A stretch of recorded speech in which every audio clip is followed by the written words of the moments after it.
How about that? 5, 4, 3, 2, 1.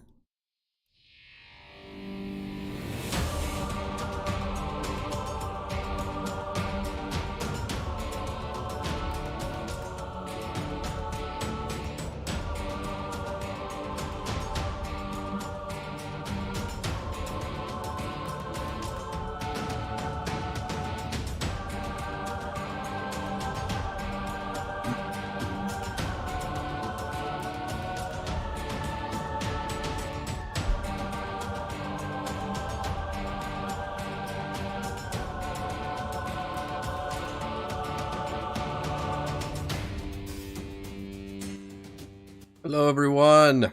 Eric Watson, freelance writer, player of games, writer of words, recorder of videos, and You skipped the tabletop. part where you said your name. I did. Yeah, what you just said This is going on. All right, we're gonna start it again. My brain was like, We're what gonna just start happened? I think I did. I hit like a speed. My brain just hit a. Something wasn't like it always is. You know what? I'm gonna start drinking right now. Glitch in the Matrix. I just saw a black cat walk by twice. Like, wait, hold on. Something just happened. I don't know what exactly. You know who I am. It sounded like you were welcoming the people as board game aficionados. Hello, my fellow. What is happening? Okay, aficionados. That's writers. Come on, yeah, come. Come all of you. Now is the time to open up the drink. Yes. Where was I? Better. Very nice. Yes. Welcome to our finale, our epilogue and recap episode of Icewind Dale, Rime of the Frostmaiden, finale being last week, of course. This is going very well so far. I'm joined, as always, by my wonderful friends, Chris, the smartass, playing Robin, the Eladrin Bard of Eloquence. Hello. I'll always call you on your shit, sir.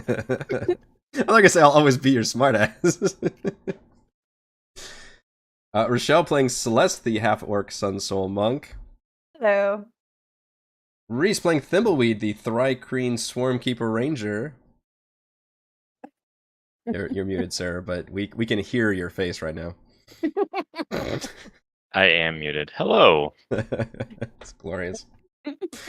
We were streaming our sessions live on YouTube every Friday evening, not for a moment in the future. Watch all of our stream sessions here on YouTube. You can read weekly session recaps at roguewatson.com. Watch my behind the scenes, no players allowed live series crafting Icewind Dale every Monday and Thursday. We're not doing that anymore either. I should really change this opening because for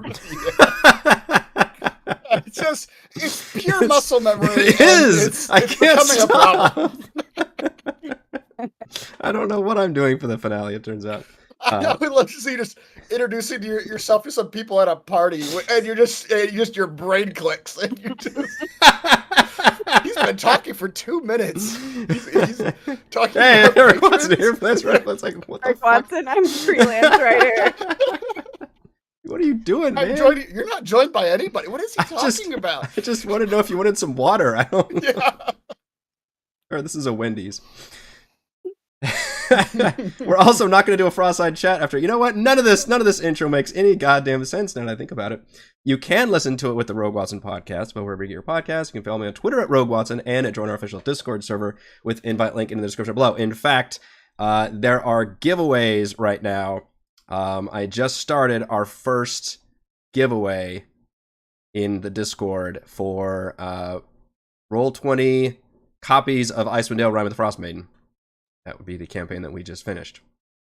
So if for some reason you've watched all this, and maybe you want to run it, or you just want to check it out on Roll20 with all the bells and whistles, then enter in the giveaway. You have to go to our Discord server to enter that. Check it over to the giveaway. And I will be doing giveaways throughout this stream, but it might depend on how well you do on the trivia that I've got lined up.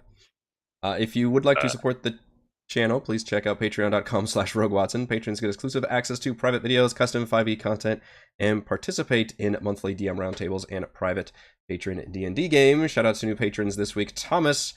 Our campaign, we use Roll20. For video chat, we use Discord. For streaming, I use Open Broadcaster software with Streamlabs. Our music is by Kevin MacLeod, and our amazing original character art was done by Jimmy McClure. Previously on Icewind Dale, Rime of the Frostmaiden, you won! Yay! Exclamation point. You won. Would you like to... There you go. I shouldn't have to be the one to do the soundboard now. Come on.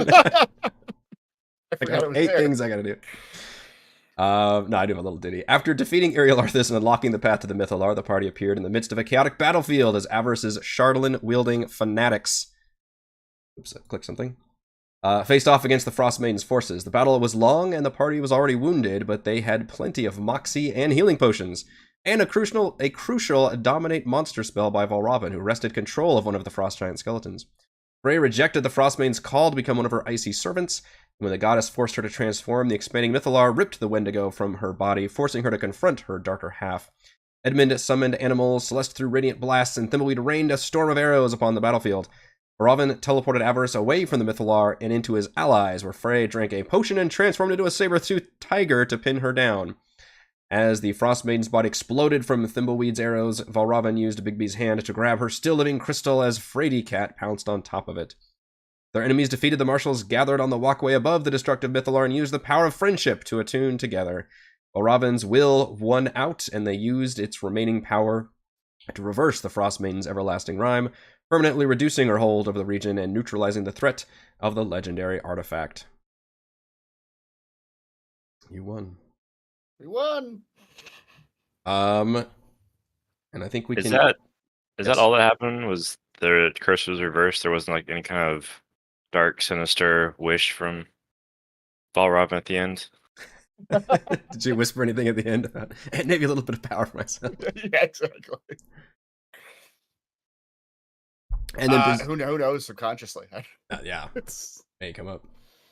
is this a Ghostbusters situation? The don't think of, clear your mind, don't think of anything. And a giant Francine bursts out of the ground. Oh no! I couldn't help it. Mm-hmm. So we can start going over some fun trivia stuff.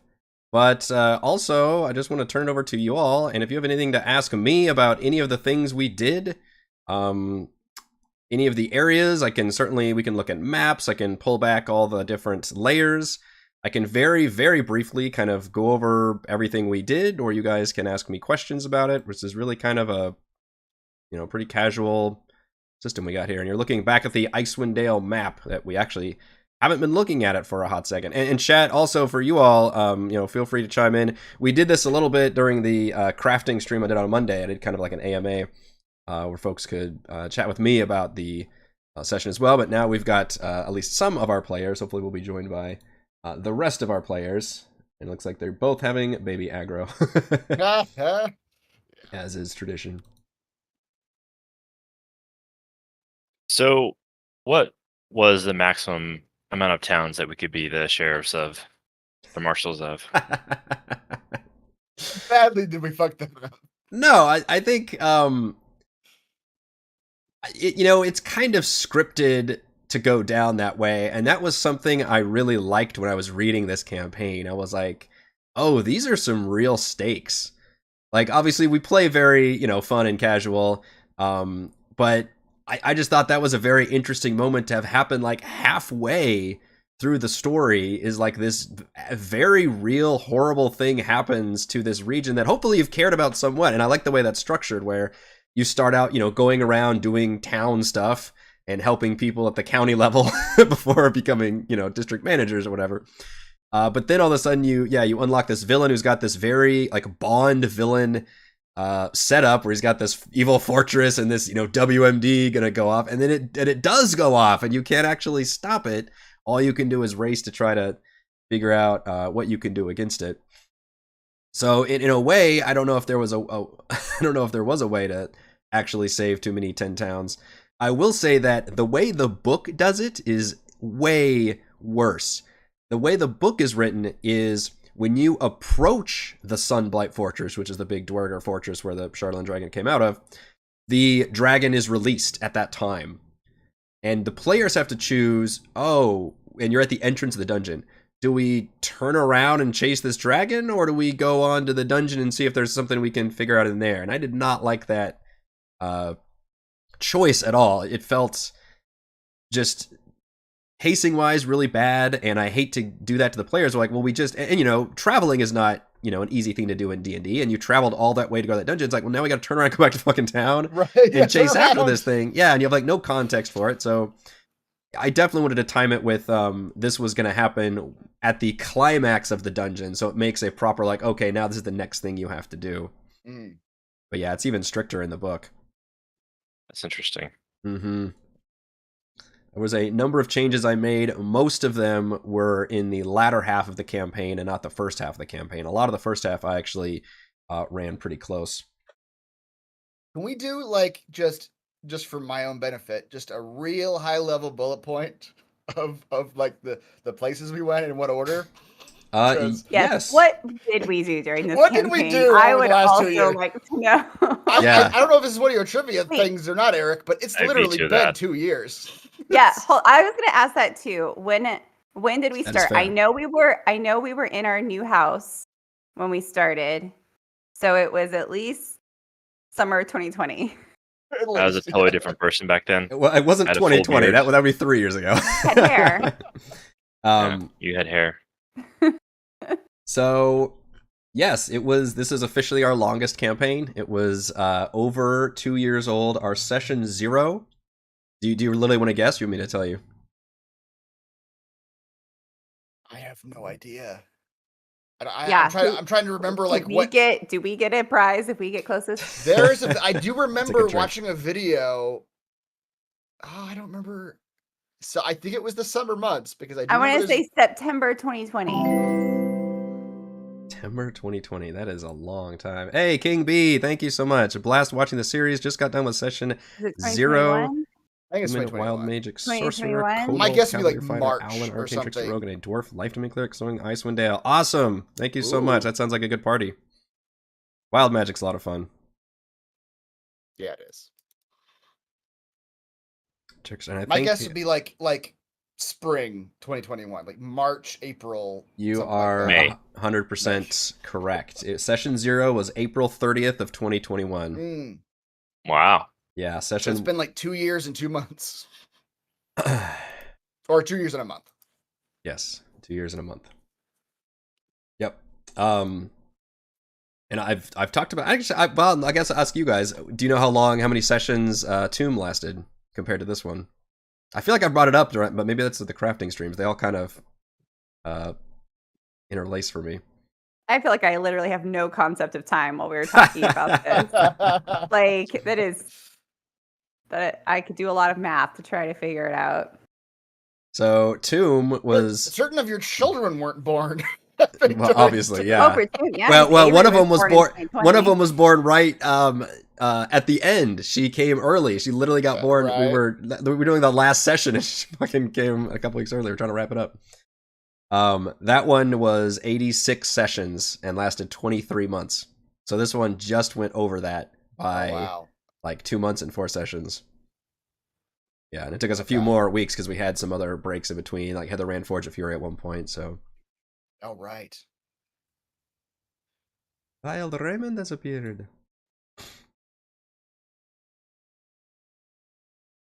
Hello, sir.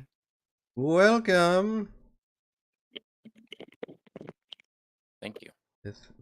Yeah, I agree, Duca. Like time, when we talk about like, oh, you guys did this then and this years ago. I'm like, oh no, that was just No, that's an excellent point. So yeah, real quick, and I've got you on the Icewind Dale map, so now you can see. So we start off with the Foaming Mugs Goblin Wagon thing. That was the introduction. You all had your separate introductions, which I definitely wanted to have, everybody kind of have a little bit of a separate thing and then all meet together. I thought that actually worked pretty organically and was fun. And some of you were from Icewind Dale. Others were coming to Icewind Dale, but everybody had, a reason for being there. In their case of Celeste, it was just you were abducted by aliens. It happens. So, that's a reason. Yeah. It's a reason. We did all the player secrets and everything. And then you pretty much right away went to Bryn Shander, got the jobs of just, hey, this everlasting night is here. We don't know. And you did not even get the main quest until like session 30 something, by the way. Like it was just, hey, we need sheriffs for a while. Yeah, we need help. Go do a bunch of side quests around town, which was the Kobold Mine, where you had to go in and defeat like a monster. I think it was a Grell that was in there, and a bunch of kobolds were had come up there, but they weren't the actual villains, and you managed to work out kind of a deal with the kobolds up in Tourmaline. Mountain Climb, which was, you heard about this other adventuring party that was hired by one of the wizards, who was Dazan, to go up to the top of Kelvin's Cairn. So that was your big kind of fun, like, snowy mountain. You had to fight a bunch of yetis and kind of learn about this whole other adventuring party that was killed, and ultimately teased like Dazan was a slightly more important character, and wouldn't even get a follow-up on him until he way later went to the Lost Spire. In the Unseen, we learned about the invisible Dwergar stealing things in Caer Konig, and we went to their fortress and found out, oh, it's Dwergar, and then you learned more about the main plot of why there was a Dwergar in this area, and they're actually have these grand plans, and kind of started that ball rolling a little bit. The Black Swords quest line, which is in Caer Dineval, you literally basically went in this giant circle around 10 towns, and I basically picked and chose my favorite. There's like 10, there's one for each town, I guess. There's 10 quests you can do, and we ran about half of them. And I tried to pick the most interesting ones that I enjoyed, and the ones that had the most relevancy. So the Dwergar one, the Black Swords, which is the one where you had to go rescue somebody from Caer Dineval. I really liked that sequence. That was our most like, oh shit, we have to like deal with the guards and like disguise ourselves and do all these like crazy shenanigan things, and talk to Avarice, where you first met Avarice. Oh, that was okay. That's what the Avarice and the Black Swords. Was that what they were called? Yep. They had taken over the place, and okay. And you had to do a coup where you had to like help her like defeat the actual main guy, and you had like a basement area with like some traps and stuff. That ended up being a really cool area, I think, and it worked out well for the backstories you guys had. After that, we did the Good Mead, which was the brewery with the bees, and this whole multi-step quest chain, which I expanded the hell out of. None of the brewery is in the book in terms of it being a location. It's only that one little layer where the giant guy is. So I made this whole brewery thing because I thought this would be a really fun insect thing to go with. where Thimbleweed briefly betrayed us. Briefly betrayed and joined with the first time. Yeah. The first time. It'll happen again. Not the last. By the way, while I'm doing this, I need to start our first poll. So our first trivia question is going to be, how many total critical hits did the party achieve over this campaign? How many total sessions were there? There were 90 sessions. 90 sessions. Oh.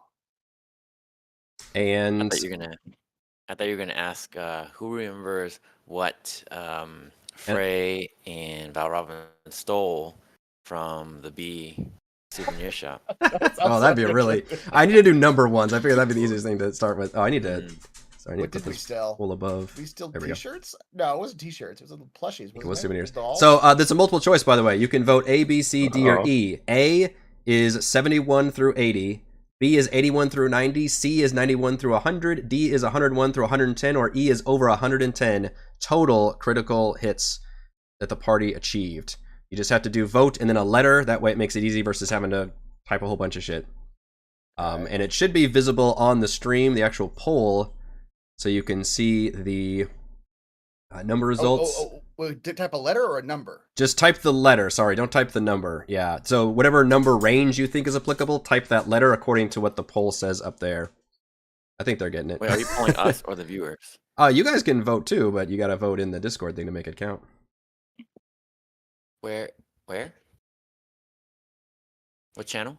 My YouTube channel, youtube.com/RogueWatson. Oh, on YouTube. I'm sorry, Eric. I don't follow you on YouTube. I'm just not into, internet people playing D&D. It's not my thing. I get you. Hey, you get on TikTok, I'll follow you there. You damn kids and your TikToks. I don't. I'm too old. I can't. Yeah, how many critical hits, total critical hits, did the party achieve? Wait, total? Total. Now, well, also, Wait, how many sessions? You said we did like something like 90 sessions. Yeah, 90 Okay. sessions. But when you say critical how hits, do I you use mean this attacks, word? right? Not I mean like specifically, correct. I mean specifically attack rolls. A nat 20 on attack rolls, not just every time somebody hit a nat 20, right? How do I vote in a Discord poll? Oh my goodness. First, you go to YouTube. YouTube.com/ Are you in What your I think it's is a at Rogue Watson Discord? now. I think they changed it. It's YouTube/Discord. No, that's not. .rus. I will say I tried to keep track of this the best of my ability. There is probably a margin of error. I dare anybody to go back and actually tally. Margin of error, huh? There's a human element Eric here. margin of I'll be error. honest. Yeah, It's Eric wide. it's about Eric Wide. It should be pretty damn close, but I challenge anybody to go back and tally up every single critical hit that we made, and maybe you'll come up with a slightly different number, but I'm guessing it's within the margin of error. Everybody's pretty bullish on the critical hits. Well, I don't know if I'm counting. Yeah, in my head, I feel like I may have been counting critical skills too. Like, because we during the game, we kind of made a big deal out of it when people rolled a 20 on a skill check too. Yeah, that's true. And yes, King B, thank you so much for the super chat. If I didn't already.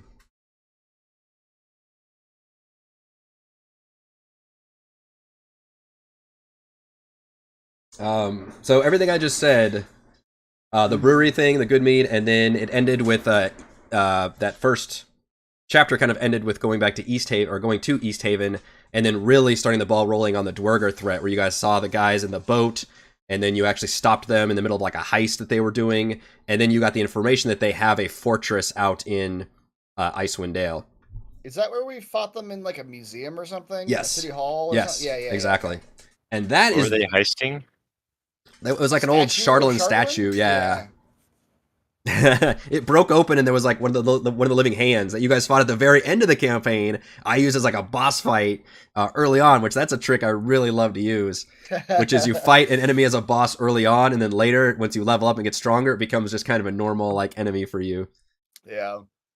But yeah, and part of the consequence, I liked a lot about this campaign. Part of the consequence is because we played it 2 years long. It's hard for people to reference all these different things, absolutely, yeah. story sequences and stuff for sure. No, I get it.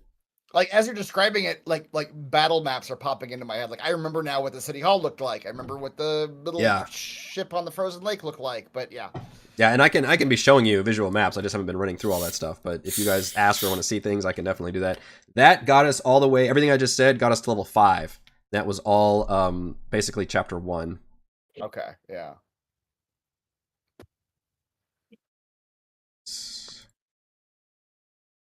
A fray has appeared. I am just now seeing Reese's mustache beard combination. Oh yeah. His Manchu here. I think Demnix had my favorite comment. What do you say? Yosemite Sam. I like that. That's pretty good. That is pretty good.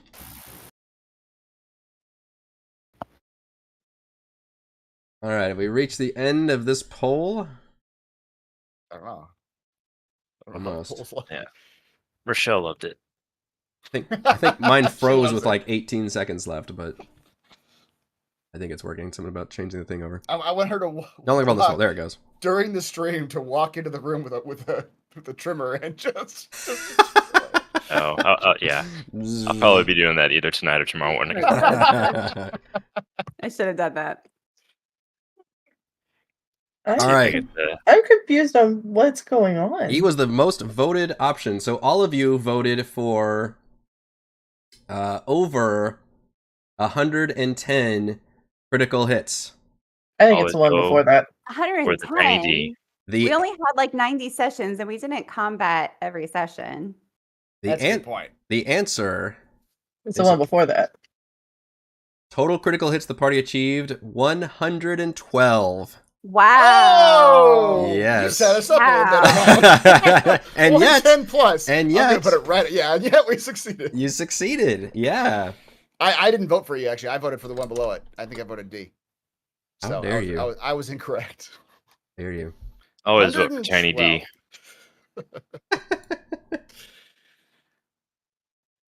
We'll follow up on that with possibly an easier one, which is which PC had the most critical hits? Me. I mean, it's either A for Celeste, B for Edmund, C for Frey, D for Thimbleweed, or E for Valravn, alphabetical.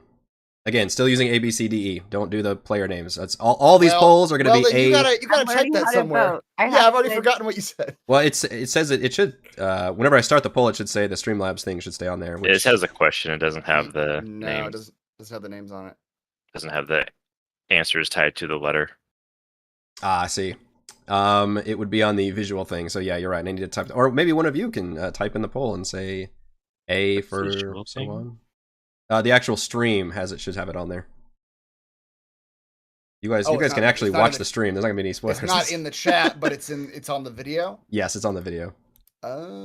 It's on YouTube, Chris. It's on YouTube. YouTube.com/ We @Rogue already, Watson. we already established I don't follow Eric on YouTube. Yeah, that's fine. Neither do I. Ow, my pride. Oh, I see it now. Okay. Well, I'm just gonna go by the law of averages who attacked the most. Which I don't know. Who attacked the most? I feel like you made up that statistical law. I mean, yeah.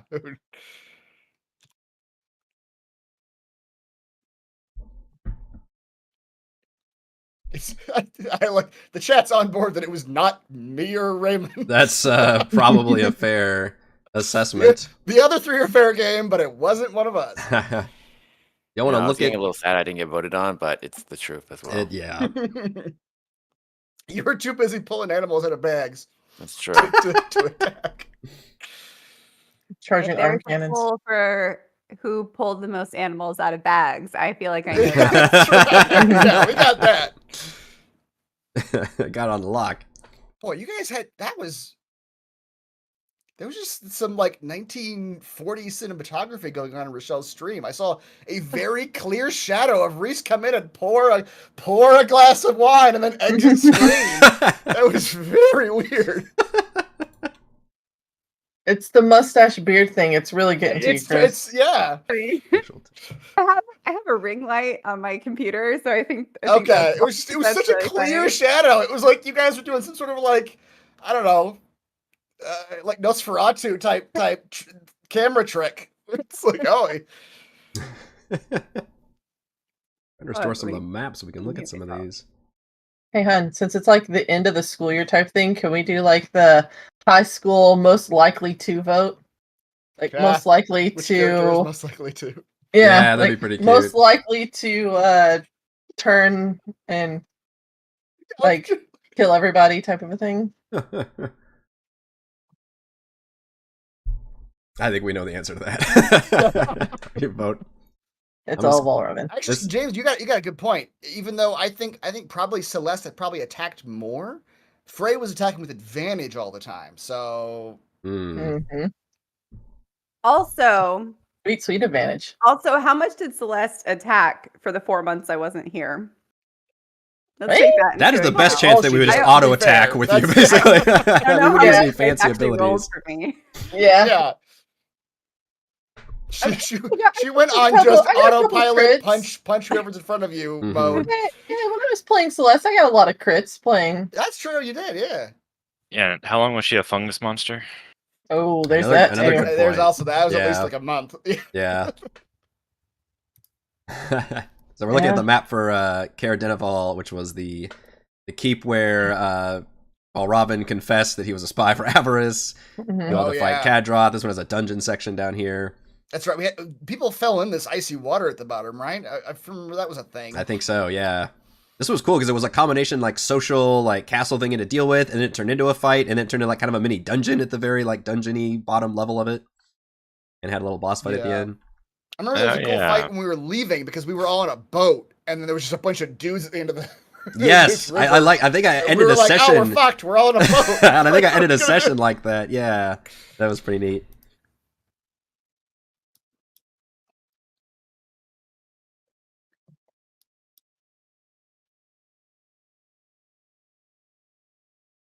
Let's see. This was East Haven Town Hall. So this was the you called it the museum heist, but It was a city hall, right? yeah, it's just the city hall where I didn't use a big chunk of this map, but I feel like we didn't explore that. Yeah, you're right. You said you didn't use it. Yeah, because like some of us jumped in a top window, I remember, and some of us came into the ground level, but we all just sort of fought in the middle room. Yeah, and I repurposed this map. That's right. This isn't even showing the right stuff because we did another a scene here using this same map. This was when you guys came back. This is showing when you came back to East Haven when the dragon was attacking and you went into that building and had to protect the Frost Druid while she was doing that magic thing to make the owl figurine. I didn't even notice you used the same map. I used the same map. I forgot about it. I was going to show you the old one. I was like, oh, wait, I changed that whole map because it was the same map for the town hall. You only went back there, so I repurposed it. Yeah. I did a straight up film TV trick of budgeting. Right. I reused the same set. Reuse the set. Yeah.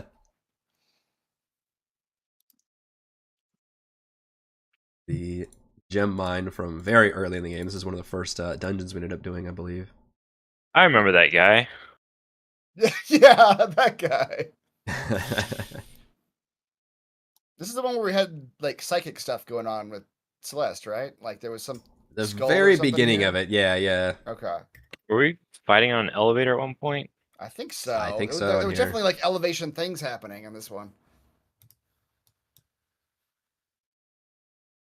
There were holes in the walkway. Yeah. You all voted for Frey with a 70% voted for Frey, and that is correct. Bonus question, how many critical hits did Frey get?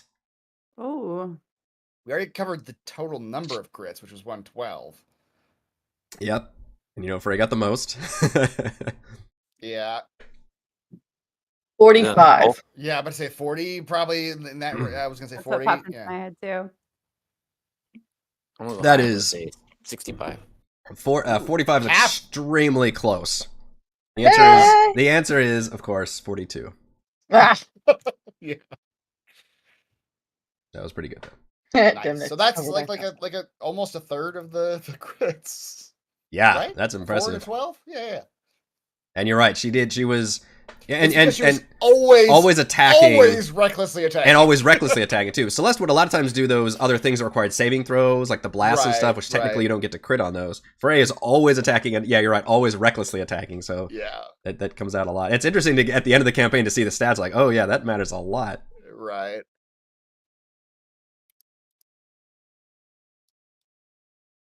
I remember the good old days when we could flank and get advantage for sneak attack. Oh my gosh, DM has learned his lesson on that one. When did we cut that off? I think this I don't- campaign. This one. Yeah. Were we doing it in the last campaign too? I don't even remember. We did it. We did In in. two, we did. I don't know if we did it for in yours. two. Okay. I don't remember. All right, next trivia question. How many total points of inspiration did the party earn? Not enough. Not enough. A for 90 through 110, B through 111 to 130, C 131 to 150, D 151 to 170, or E over 171 points of inspiration. Wait, you're telling me you gave at least one inspiration per session? Look at these fucking assholes. Just I knew they were gonna be flabbergasted I about don't this. believe you.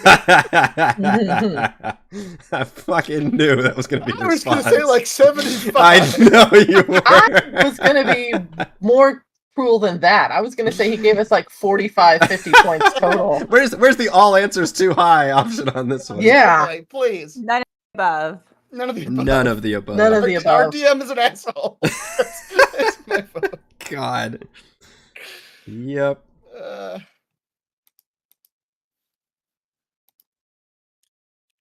No appreciation.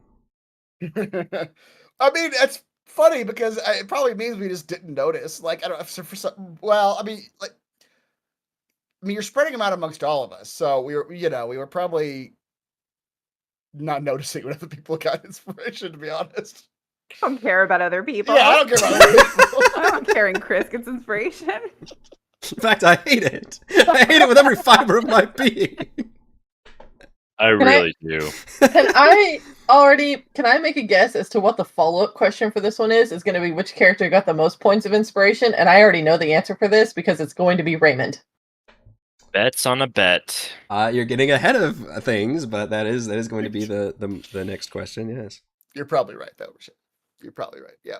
I mean, let's be honest. He came up with the most cockamamie shit that he was doing, and it would make all of us either die laughing. Eric was crying repeatedly at different points because he was laughing so goddamn hard. Like, Raymond of all of us is the king of like, can I get away with this shit? Yeah, and Yeah. usually he can. because he Teacher's speaks pet. with authority. I'm gonna try, and I'm gonna see if the DM stops me. Mhm.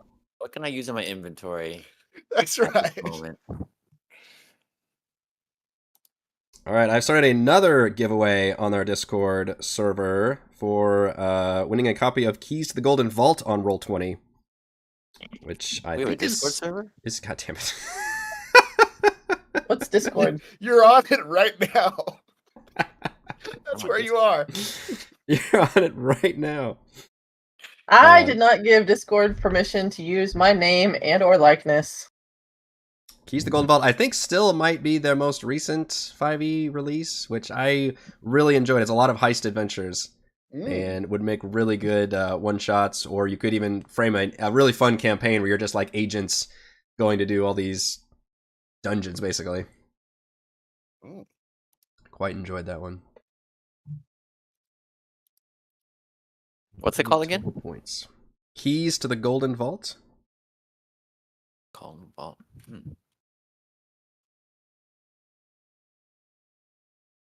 Total points of inspiration to the Where party. was that at the drunk beginning. Dragonborn guy at? I liked him. Care Koenig, that was the... Oh yeah, I should pull that map up. Was that earlier? Oh, that was earlier. Let's see. Oh, I slapped him.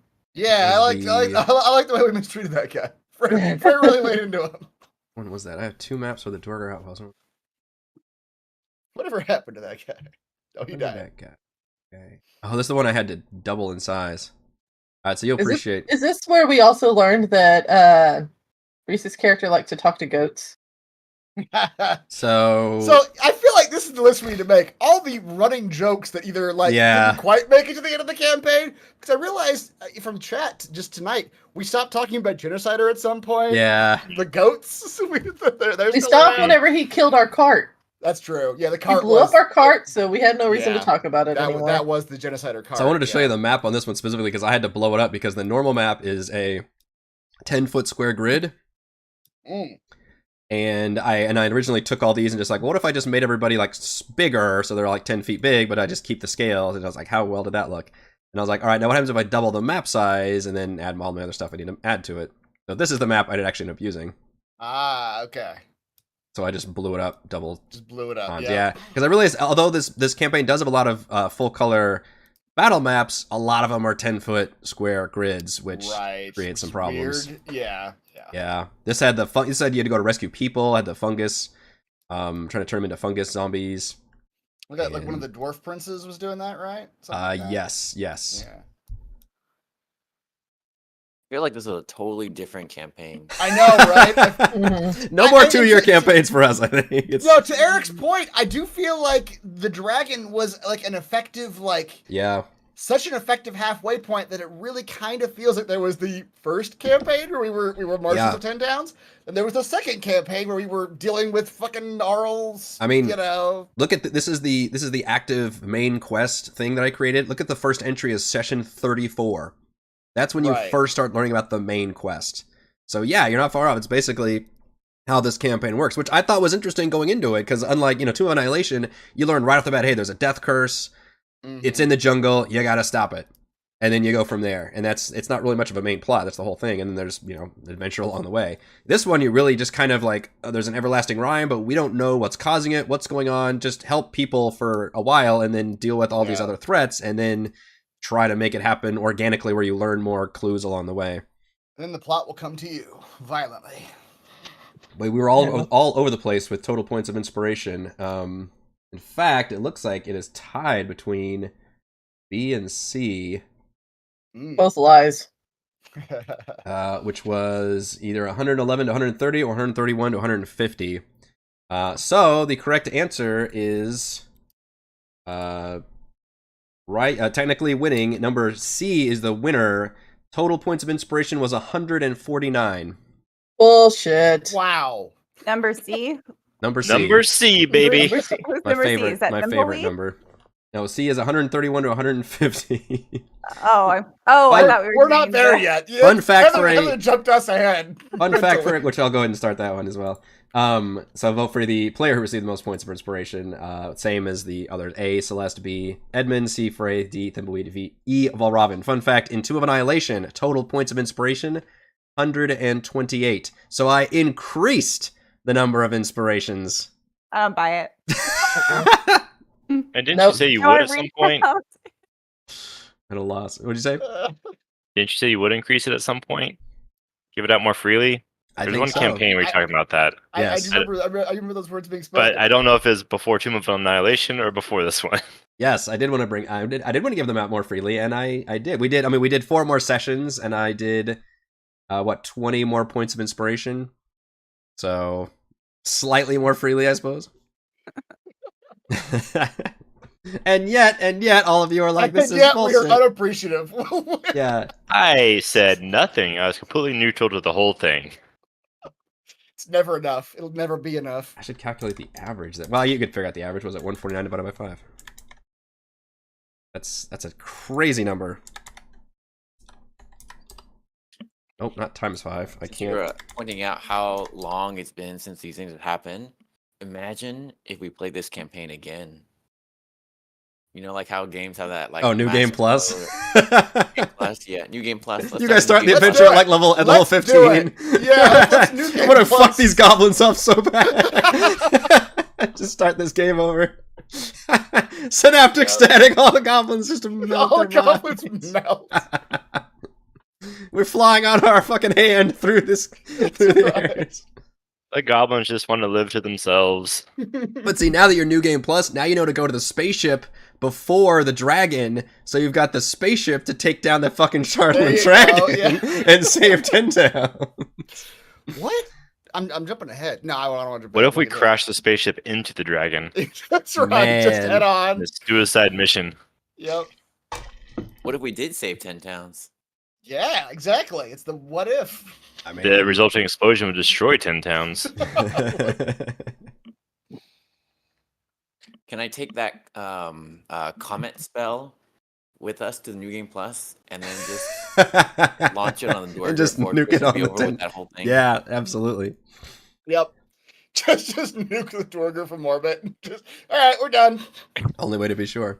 Yep. You get So- rid of the dragon, and then we save 10 towns. Well, you guys tell me what is your epilogue for this campaign? I want to know what your characters are Oh doing. yeah, I was waiting for everybody to be here to ask this. Right, yeah. Edmund, do you want to start off with what do you think your characters? I want you guys to kind of write the epilogues for all your characters here. Okay, hold on. I gotta remember the end of the game. You won. We dissipated the curse, so there will be night and day now in Neverwinter, or where 10 towns. Yes, Icewind Dale. That's what there you go. Okay. And Edmund's whole goal was to find the source. So did the Mythalar or whatever, did it power down, I guess, after the curse ended? Yes. So the Mythalar, you expended all of its energy to reverse the Frostmaiden's curse, or sorry, her everlasting rime, her powers. Basically, you essentially, you're not even quite sure because you kind of you destroyed her first, and you saw her essence kind of go away, and then you did this big explosive burst of power. You're not sure if you actually destroyed her or what happened, but you do know that the effect she had over this region is completely reversed, and now it's back to normal. Well, when nobody's looking, Edmund's gonna take a piece of that Mythalar. He's gonna like break off a chunk to study it and possibly what am I trying to say? Reinitiate it, restart it. Yeah. Oh Just a wow! small little chunk. So Valen would. You're gonna make my second death. You're gonna make your second Death Star. Valen would probably formally invite you to go to the Arcane Brotherhood, Edmund, and be like, I know that you got on the wrong side of them initially, but with knowing what you know, what you've experienced, and your knowledge, like this is like they will ultimately respect and understand this power play if you were to go back to them with this information armed and we could even fund a full-on like research excavation team to come out here, and really scope out Ether, and especially now that it's much less dangerous. There are probably still some, creatures lurking about and stuff, but now all the active hostile stuff should be mostly shut down in theory. Edwin would have to decline, stating that he would rather work solo this research process, and whatever they do, he will steal their secrets. So I'll just take your word. She understands. I kind of expect you to say that, but she is disappointed. but, Didn't we left that other wizard alive too? Is she going like a prisoner now? What's the situation? She's with her? gone. When you turn around, she's gone. Oh, okay. Yeah, and you don't know we what happened to her. Now obviously she doesn't. Whenever you guys escape Etherin, she's not with you, so you're thinking she might not have. Who knows if she'll be able to last long in this situation? But it's a fun little open-ended thing we can create. Avarice is still in the wild. Still in the wild. the alternative is that you find Edmund in a rehab program high on Charlatan coursing through his body. There's so much Charlotte, he can't stop. Just mumbling. He's up to like stage 5 of whatever exhaustion from being around Charlatan so much. So It's probably both, right? Like Edmund probably goes to like some like private laboratory that he set up with the Mythalar piece and the Charlatan everywhere, and he's just fucking nuts there. Look at the Charlatan has deteriorated his mind. And yes, the winner was certainly Edmund, who received the most inspiration. Received 39 points of inspiration. Out of how many total was there? 149. Oh wow, nice. Thank you. I think this is a very fun stat that I'd be very curious to see how you all would vote on this one. How often did the player characters drop to 0 hit points throughout this campaign collectively as a party? Oh boy. A, 0 to 5. B, 6 to 10. C, 11 to 15. D, 16 to 20. Or E, over 20 times. How many times did the player characters drop to 0 hit points? I know I did once. Yeah, really tested our memory on this one. Yeah. It happened a lot more in the first half of the game than it did in the second. I feel like I dropped at least, Which just makes sense. 3 or 4 Yeah. times. Yeah. That little squishier. Yeah. I got one shot by a snowman at one point. One shot by a snowman. It was not fun. Got your clock punched. That's right. To I would continue. like to be fisted up the shaft. He was also fisted up the shaft. Oh yeah, I should By show a you. snowman. So the second chapter basically kicked off with, before you went to Sunblight, you went to the Goblin village, which Thimbleweed got to shine. Right. That was a fun one. Yeah, That's one. the second time I betrayed you guys. That's true. Yeah. To the goblins. To the goblins. You are making some great points. I will become your leader. Enough dynamic lighting. This is the Goblin Village, which was pretty big, but you all didn't actually see too much of it. I from what I can recall, you went and had the meeting with the chief, and then realized the chief was actually a gnome who was like hiding pretending to be a goblin, and he wanted to be smuggled out. And then I didn't see any of this because I stayed with the cart. Thimbleweed ended up dueling, I think, like the captain of the guard or something. Yeah. Like that's what the whole edge thing is way over here. Is like there was a duel going on. Yeah. So Yeah, this was more of a social. It was more social, but I yeah. remember this one very clearly. Though Yeah. we were trying And to those figure are out fun. how to sneak the gnome out without like alerting the goblins that we're taking their leader with them. Mhm. With us. How did that turn into Thimbleweed fighting, like dueling the goblins? Like there's some. I feel like our plan was like I don't like put him inside of an egg or something, or put him inside something and bring him out. But then somehow Thimbleweed ended up having to duel a goblin captain. I think he was maybe he had found out about something you guys were doing, or was just didn't like the cut of your jib or something. Yeah. That was a fun one, though. We did the brief Cave of the Berserkers, which that was kind of a one-session little dungeon with a bunch of Goliaths. And then we did Sunblight, which was the major big climax of the first half of this campaign, which is actually chapter 3. Right, there it is. And probably one of the highlights of the campaign. This was the Dwarven Prince saga. Yes, the Dwarven Prince saga. You can see how big this freaking map is, too. I turned off dynamic lighting here. Yeah. This is the one at one point you guys ended a session split 3 ways.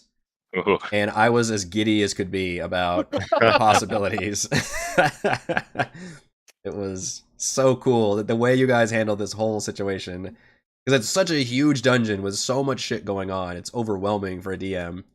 And you guys ended up, of course, like, oh, we're going to split up so many times. We got one person, impersonating a higher up so we can have all these doors open for us. So Edmund was impersonating the Dwarven Prince. I'm trying to remember, like, I know there was a fight with the other Dwarven leader at one point, the lady. We fought the warlord, the dad. Okay, yeah. I remember the lady we got to talk to. I think we fight the other, or no, I think we killed the other prince earlier in the campaign. It was a whole lot of Dwargar fighting. And then the gate started opening up for the dragon. Yes, I do remember us. That was part of the split. That was part of the split. Yes, some of you rushed upstairs. Some of us had to fight the Dwarven King. Others of us were trying to stop the gates from opening. Yes, and we got in a real bad situation up there. Yes, that's right. Yeah. And it was very exciting for me, and that's how this is where Celeste ended up getting killed because you were split 3 ways, and she was part of the party that went after. It turns out she was like chasing after somebody, I think, that waltzed into basically the boss room and triggered the boss room at like 1/3 of the party strength, and the rest of you were like hurrying over to catch up. Yeah, it was quite the insane situation. But I loved it. It was a lot going on, and this was part of what helped sell me on this campaign. The whole idea of this like classic Bond villain, almost just basically not even the big bad of the campaign, just an opportunist. He's like, oh, the whole area has been cursed to be dark. We live underground. Let's go establish a kingdom up there and start kicking ass. And I'm like, okay, that's fascinating. How often the PCs dropped to 0 hit points? What are y'all's votes on this? The poll just ended. Everybody's voting 11 to 15 times. I think that's what I voted on too. See, yeah, 11 to 15. That's what I voted on. See, I can't imagine it was more than like 3 per person, max. So I voted D. I don't remember going down. Yeah, did we ever go down? That's a good trivia question. It's not specifically on here, but the answer is once, but it was not legitimate. It's when I cinematically pulled the insect larva out of your body and I downed you as a consequence of that. Literally, I had to cutscene. Never legitimately down a thimbleweed, so it's an asterisk next to his. But I did have you. Asterisk. Yes, but I did have you make death saves and everything. So because I ripped it out. Because that thing hatching would have definitely downed you anyway, and it's scripted. I think it kills you, but I would hope so. The correct answer is actually 19 times, so it was D. Ooh, 19 times. I got it. Wow. Why? Yeah. Do you have the stats of like what that it was? You had to have died a bunch, Chris. I died at least like 3 times. Maybe I think you died maybe more like 6 times. You think so? Do you want the total? I do have the total breakdown. Give it to me. I want to know how many times. I'm gonna give it to you. What? So, weren't you guys rolling like permanent injury? We were. Things? And I remember at some point there was a thing where we were like curing the permanent injuries too. Yeah, because I remember in Tomb of Annihilation, you always had like a broken leg or something. So it was a lot easier to cure him in this campaign. I don't remember. You weren't in the middle of the jungle, so you could kind of head into town and get him cured for the first half at least. And then also, I think Celeste in this campaign was spec'd for medicine like crazy. So I think she could actually cure them kind of on the regular. So yeah, and you guys just made con saves too to avoid them. So yeah, the lingering injuries weren't nearly as bad in this campaign. Although I do have a fun stat about Tomb also. So to answer your question about how many people went down and how much, Valravn, 5 times. All right, I believe it. Yeah. Bray 4 times. Wow. Okay. I It had to can't have even been mostly when it was early. I can even cite Yeah. reference because I wrote them all down that way. Celeste 3 times. Edmund 6 times. And Oh. Thimbleweed Wow. the once. The one. Yeah. The one illegitimate ones. Yeah, and that was an asterisk once too. I had Emin go I down guess 6 I times. should have run away more. You're already running Jack away. was like, 6 times. I don't remember that at all. Yeah, I don't either. Maybe we just brought him back really quickly. Wow. Yeah, he's pretty reckless. I did have a cool one that goes with the players going down. Let's see, which one is that? Oh yeah, I did these out of order. What is the? Yeah, that was an interesting trivia question. What is the longest session streak without anyone dropping to 0 hit points? That's a way harder trivia no question. clue. Yeah. That's... Yeah. You know how many times people went down. What is the longest session streak we went where nobody dropped to 0 hit points? 10. that sounds. Yeah. That's actually. A, right. 5 to 10. Okay. B, 11 to 15. C, 16 to 20. D, 21 to 25. Or E, over 25 sessions. No. Be 10 because it's never like one of the extremes, right? Right. Mhm. The very first one was the extreme. The very first one was the top one. First trivia Yeah. question. I think B. I don't know how to vote on the thing. I think I'm gonna Again, say go to now. youtube.discord.rus. hey, look, I went to .rus. YouTube. I'm on the YouTube now. But everyone is voting like by stream. It's like Streamlabs, and then it also has people. It's just too much. It's Yeah, you have to type exclamation point Ugh. vote. And then Whoa, whoa, space. whoa, whoa, whoa. Hey, watch for the hanging chads. That's right. look. They're YouTube super is cool. too ancient a technology for us youngins over here on the TikTok. The Okay, so- the boomer not technology. I don't know understand about your tactics. any over of there. that. Did I do it right? You did do it. Good job. Okay. Fine job. Yes, Everyone is look at that. B. I see your vote. Yeah, B seems the most popular one, although everyone's getting some vote in there.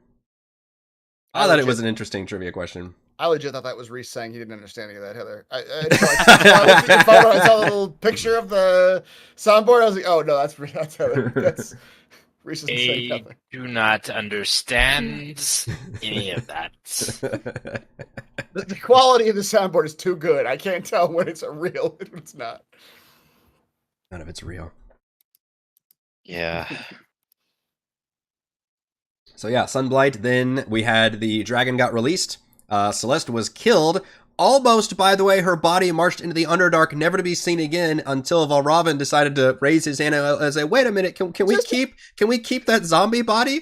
The other players are dead fucking silent as I am marching her body away from this campaign, and Valravn is like, "Well, maybe she should come with us." I mean, we all thought it was probably just a given at that point. We're just like, all right. That's it. This is what's happening. I Yeah. just assumed we were going to have to march into hell at some point to rescue her. I don't know. Yeah.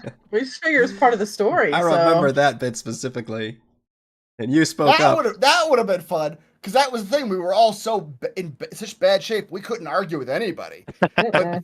But that would have been fun if we had long rested and then turned to UDM and says, "Okay, now we follow the fucking spore people down into the Underdark to get our friend back." What would you Start have done? pulling books out of shit. Oh no! This is a new campaign now. Save us for next time. Yeah, Yeah. but the dragon, but 10 towns. It'll wait. Can you really weigh one person's life? This is like every other video game. It'll wait. It'll First ever player character death, though, in the middle of a campaign. Yeah. That was a big one. But uniquely, you were right next to a creature who could specifically raise you as a zombie. So that created a very unique situation where you could be like, I think I'll ride this zombie thing out until I can be a healed. zombie for a while. Which normally at the end of a dungeon, you're like, all right, well, we'll go get you healed. Well, unfortunately, now the entire town's infrastructure has been thrown into chaos because this giant dragon's going around killing everything. So you had to deal with that threat first, then get resurrected. So you were zombified for a couple sessions. Do we know how long that was exactly? Like a month at least. Yeah, it was. I mean, Destruction's Light, which is chapter 4, which is the dragon attacking 10 towns, was 6 sessions. Okay. And I think she got resurrected probably at the end of that one. Do you remember any of this, Rochelle? Remember that being a spore fungus You- person? You did not care for it. I remember that part. Yeah. That's one of the more memorable moments of the campaign, I would Right? say, for I me. think so. Yeah. It became a whole thing. Yeah. We were in the middle of trying to save 10 towns, but we were also trying to like find a priest who would res you. And Yeah. Yeah. I don't remember. I didn't actually remember how I died, but I just remember being this sort of just monster that yeah. traveled along with everybody. That was a chapter of the book that I liked, but was extremely underdeveloped. So I ended up I had to create a lot of content for that chapter, which was all of mainly you guys went to East Haven while the dragon was there, like strafing through the town, which I just thought, again, was a cool situation to be in, where the monster up there is not your goal.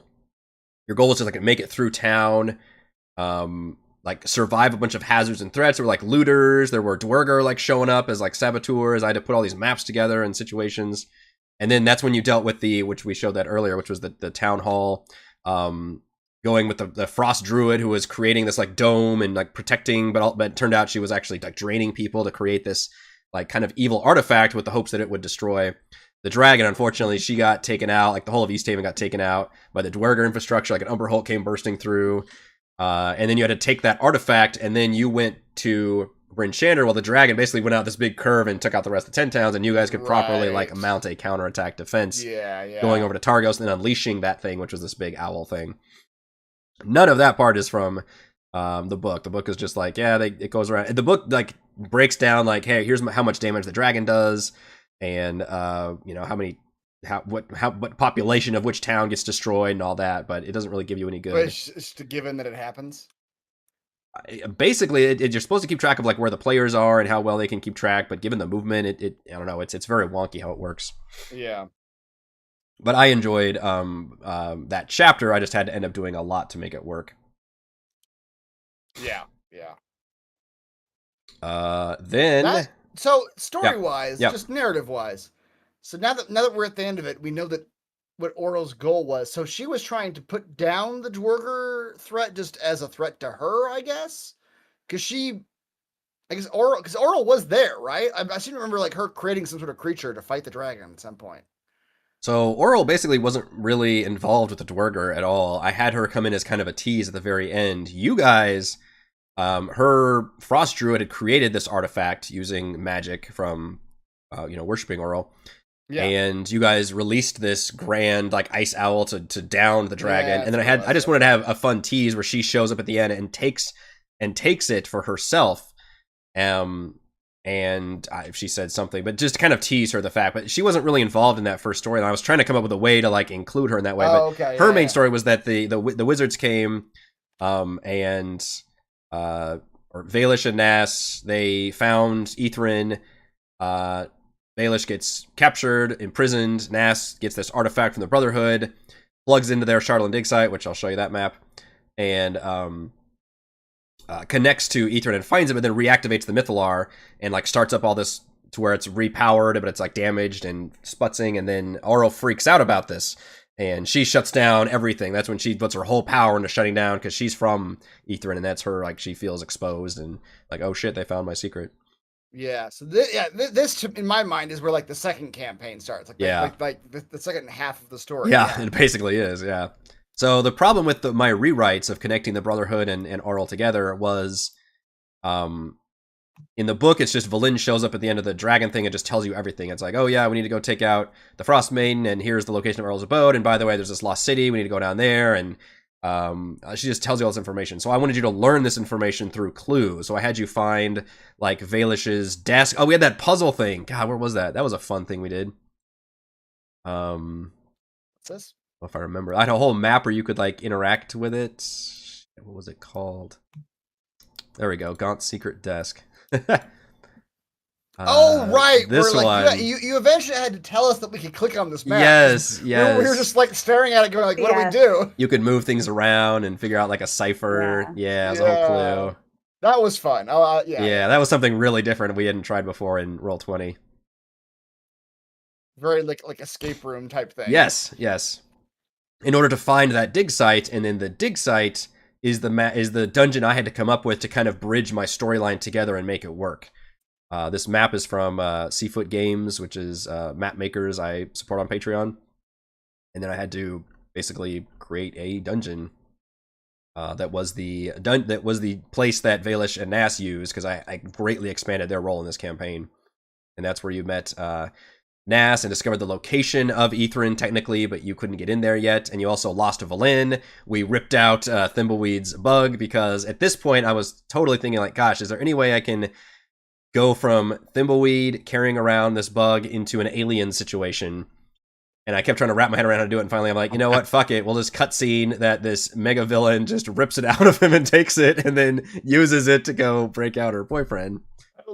Yeah. And then I can turn the Revel's End area into LV426. So that's what. Okay, yeah. I don't know if I put the pieces together at the time, but so all the bug monsters that were in the prison literally came out of Thimbleweed's body. The idea is that it's Alien 3, where of course he has a queen growing in him, and the queen is what Nass was able to unleash on Revel's End, and then very quickly things spiral out of control because the queen can just create new drones and things, and it goes from there. Yeah, okay. The poll voted was 11 through 15. That is correct, barely. The longest session the party went without dropping, session streak the party went without anyone dropping to 0 hit points was 15 sessions. Okay. Which specifically was between session 17 and session 33. That's way earlier than I would have guessed. It was, yeah. And it got close at the end. You know, we had some that were like 10 or 11 or 12, you know, big gaps. But yeah, we had a 15 session one, which was between and what's funny is that what broke the streak was that epic one at the end of Sunblight, where Celeste ended up dying in that session. Really? So that broke a giant streak of nobody falling for a long time. Yeah. You pushed our luck too far. Yes, you did. Here's a personal player question, player character one. How many times did Frey transform into a Wendigo? Not enough. I mean, come on now. It was pretty crazy when it happened. It was a show-stopping thing every time it happened. A Not for enough. 1, B for 2, C for 3, D for 4, or E for 5 or more times. Note that I am not including what happened in the last session when, because she technically didn't transform. She got it pulled out of her. Yeah, Right. so pissed about that. Yeah. So, not including session 90, how many times did Frey transform into a Wendigo? I'm gonna say 3. I feel like every one of those transformations I remember vividly because they were terrifying. Yeah, and you're right. It was a big deal when it happened.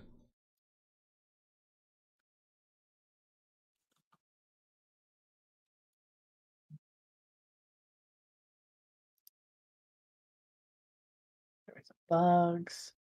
I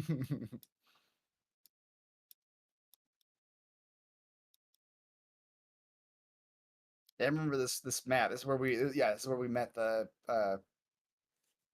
not Valish but Ness, right? Is she the one who pulled the bugs out of? Yes, it was Nass. Okay. Nass came in and possessed Valen and pulled the bug out of Thimbleweed and downed him, and then we started the combat encounter. I was like, all right, this is gonna be cool. It's gonna be crazy.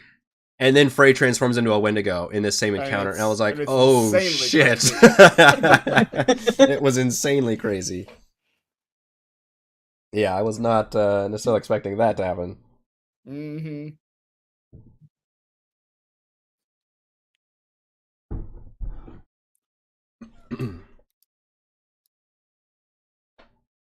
Oh, this is also, as I scroll down the map, this is also where I got my clock punched by a snowman. At the bottom. I got one. Okay. I got one shot by a First snowman. time we use those guys. Yeah, the snow golems. Deceptively powerful. Again, kind of a glass cannon-y, where they don't have very much defense, but they have like triple attack. I remember I was annoyed at you because it was one of those situations where like it was a surprise round and they popped up like literally all around us. It's like, yeah, it's the DM prerogative whenever they spawn anywhere. Yeah, for sure. They're right next to you. Yeah, and then chapter 2 is basically just the open world of Icewind Dale. And we ran some of them before Sunblight, like the Goblin Village, Corcologus Chapter 2. Most of them we ran afterwards, after the whole destruction of 10 towns, which was then a few road encounters, like meeting the White Dragon, and then meeting the giant with the polar bear. Dark Duchess, which was the shipwreck where you realized it was a dragon's horde, and you got to have the dragon come down and have this crazy, like... we need to come up with this ruse of getting rid of her, basically. All I remember that is it was this series of lies that kept getting compounded because I think it was Reese. I think it was Thimbleweight who was like, "I'm your general" or something. I don't remember exactly what the lie was. It was but just we kept on doing the lies. Like, Oh, that's when I got my dynamite. Yeah, dynamite was. Was that from there? What was this? Sorry, I'm trying to find the maps. Oh man! And the White Dragon came flying in while we were trying to pull everything out of this shipwreck. Yes. What was it called? I remember the White Dragon coming in, and it's when you got like your fancy bow too. Yeah, that is what it's about. Yeah. While Robin hid in the snow, he like buried himself in the snow. Yeah, but it was like 3 people. Like one person was at the top of the deck when the dragon flew in, and they told one lie. And then she spotted somebody else, and they had to do a second lie. Like, oh, why are you here? And then there's like a third person had to come in and be like, oh, I'm also here because third lie. Yeah, it was. I think I had to go back and like save him at one point too. Like we sent her off in one direction, and she was gonna take Reese with her. Oh, shit. This is another one where I use the same maps. This isn't even relevant anymore. Okay. So, unfortunately, I was going to show you the map of where you found the Dragon's Horde. I ended up reusing this entire map whenever you went later on in the campaign to Oral's island, and you explored the shipwreck that was full of ice monsters and zombies and shit. So I used this same map again for that. So I can't show you the earlier one because I literally just got rid of all the stuff for that one. Whoops. All the Dragon Horde stuff? All the Dragon Horde stuff has now become this map, yeah. So it's no longer quite relevant, but that's funny. I used the map for both of those. Another one where I repurposed them. I didn't notice that one either. Yep. But yeah, that ended up being really funny. That was a straight up ancient white dragon, by the way. She's supposed to be senile and has like cataracts and stuff, but she can just fucking destroy you guys.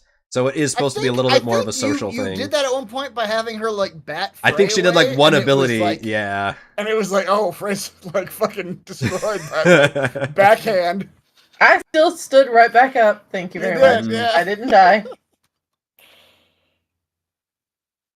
Yep, and then Jarlmut was a little dragon area with some. This one had like a Fifth Element style riddles you had to deal with to get to the chest, and a little tournament thing you had to defeat a bunch of frost giant creatures with, and of course this was the Coming of Francine, I believe. Was it really? I believe somewhere around this event was the Francine. Oh, because the frost giant came up to us. He was riding the mammoth, and you charmed the mammoth. Yeah. Oh boy. I love that from like a non-gaming perspective. I love that like just Reese just started doing the voice of an NPC, and Eric just went, "Okay." Like, you got to know when to just let it happen. This is it. Yeah, it started out as a 2-line joke, and then I just sort of kept pushing it to see when is Eric gonna stop me? This is great. Nope, you are playing this character now. Yeah.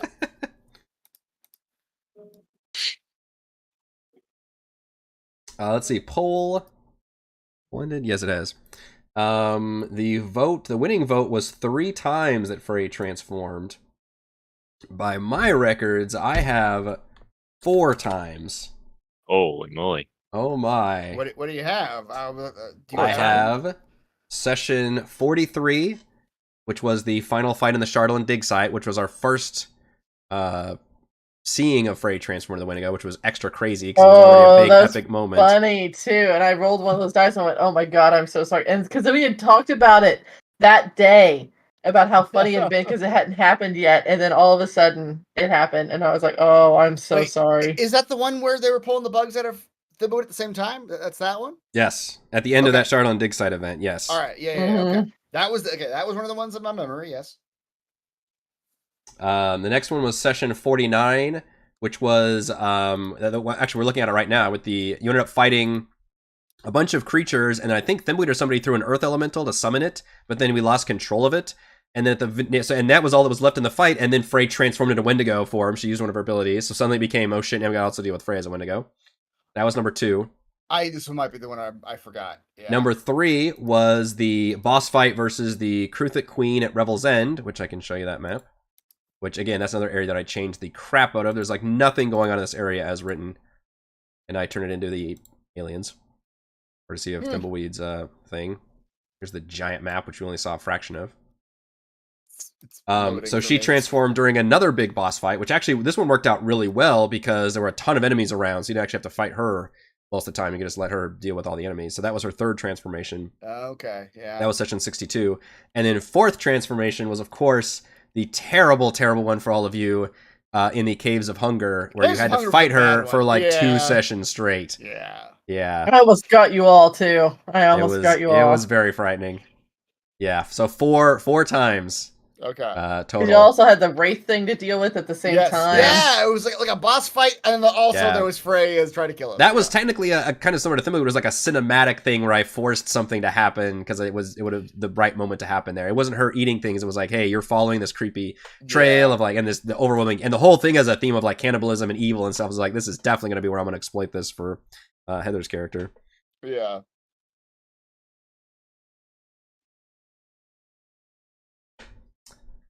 All right, getting to the end of my polls. How about how many long rests did the party take in this campaign?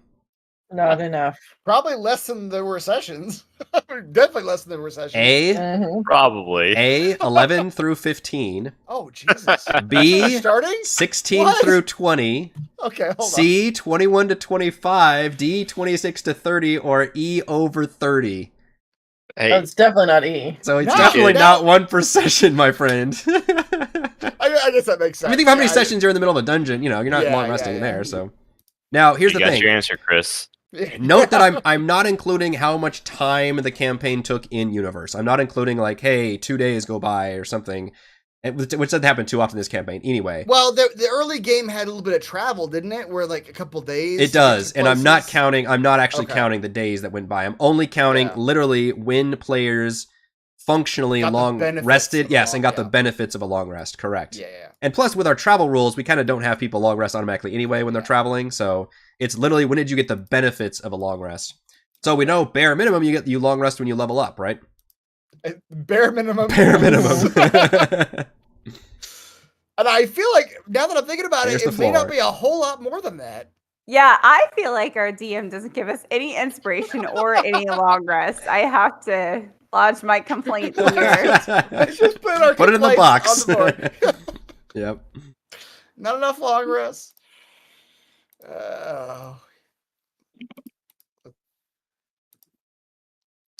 16 to 20.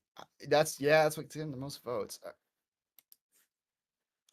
While everyone is pondering that, I'm gonna sidebar for a second. So do you remember when I created my character and the name is Celeste Volitional? Oh, yes. And I said it was an anagram?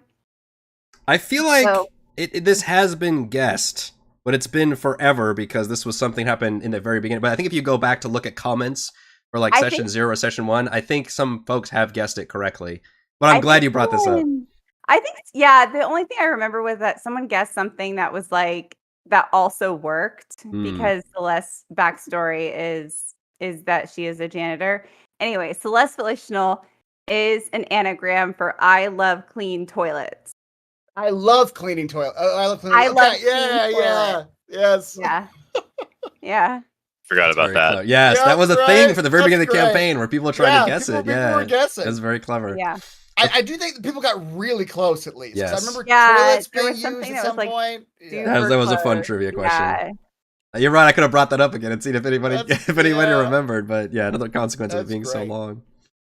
Now, Rochelle, just as another side question, is your mind able to conceive of anagrams, or did you use a program or something? Because I don't even know how you. Chris, that was 2 years ago. I was a different person back then. I don't know. I think full I of life and hope for the remember- future. No, I think it. There's I no way a think- giant tumor is going to be growing inside my body in a few months. Yeah, that was not going to happen. I dare God to do that. No more anagrams for me. Cancer is hilarious. No, I think when you're doing like an anagram that's sort of that complex, that's that many words, it's a combination. I think I remember playing around with like anagram software, but you're also As having you to do. like pick apart. Look, some of us like wordplay, and we're not ashamed of it. I'll drink to that. Yeah, no. So I think it was like it's a just sort of like, oh hey, I can come up with pull these words out of this. Yeah, I don't know. I don't even remember. I mean, I'm just It was a long impressed that time ago. that it's a legitimate sentence, but that it's also a not like unheard of, or at least fantasy wise unheard Yeah. of name. Like in a fantasy universe, Celeste Volitional like that. That's Right. it. Yeah, right. It That's sounds like a cool name on its own. Yeah. That's true. I'm also impressed with myself from 2 years. Good job, 2021, Rochelle. I started another giveaway on the Discord. You can win a copy of Dritz's Travelogue of Everything Volume 2. Shout out to patron Lucas for providing a copy of that. That is via the DM's Guild, by the way. Head on over to our Discord server. We win that, as well as still Keys to the Golden Vault. And I'm trying to time all these giveaways by to end around the time that we end the session, so I can try to have that timed out. But unfortunately, I realized I had to do it on my phone because I use Discord to capture all of your wonderful faces, so I can't actually do it on my PC. Hence why I'm like hunched over half the time. How many long rests did the party take? Yeah, you guys are voting on the lower end for sure. You know, and it's something, honestly, I appreciate you guys, because a lot of the balance of D&D is completely around the rest system. And if players abuse that, they're like, all right, we got halfway through, we're going to turn around and camp outside the dungeon, long rest, and come right back in. Like, the whole system just kind of falls apart pretty quickly. Now, on the other hand, you guys actually pushed yourselves at a lot of times even further than what I thought possible. So I was even more impressed, especially when it comes to the short rest number. But yeah, long rest, it's almost shocking. All right. No longer vote on the poll. We were in a lot of situations where it felt like 8 hours we didn't have 8 hours, right? Right. I agree. Like story wise, we didn't feel like it made sense to take a long rest. Yes, and that's put some sort of pressure on us, like, hey, something else is gonna happen. Right. And that's 8 hours go by. kind of DM like they're 101. about to release a dragon, or this nuclear reactor is gonna explode, Yes. or stuff like that. And that's kind of the advice they tell you to DMs is like, well, you know, and people complain, you know, well, how do we stop my players from doing that? It's like, well, yeah, give them consequences if they stop and do other things, like, because it's real time going by. Now, you say that, but it's still like, well, okay, does that fuck up the story? And does that make me have to suddenly create another random wandering monster encounter? So it's just, it still doesn't work out pretty well. But thankfully, yeah, you all know that, like, hey, like, logically, thematically, everything makes sense if we just hurry on here. Yeah. I think it helped too that half of us had a lot of skills, not myself included, but half of us had skills that would refresh with a short rest. So we could definitely.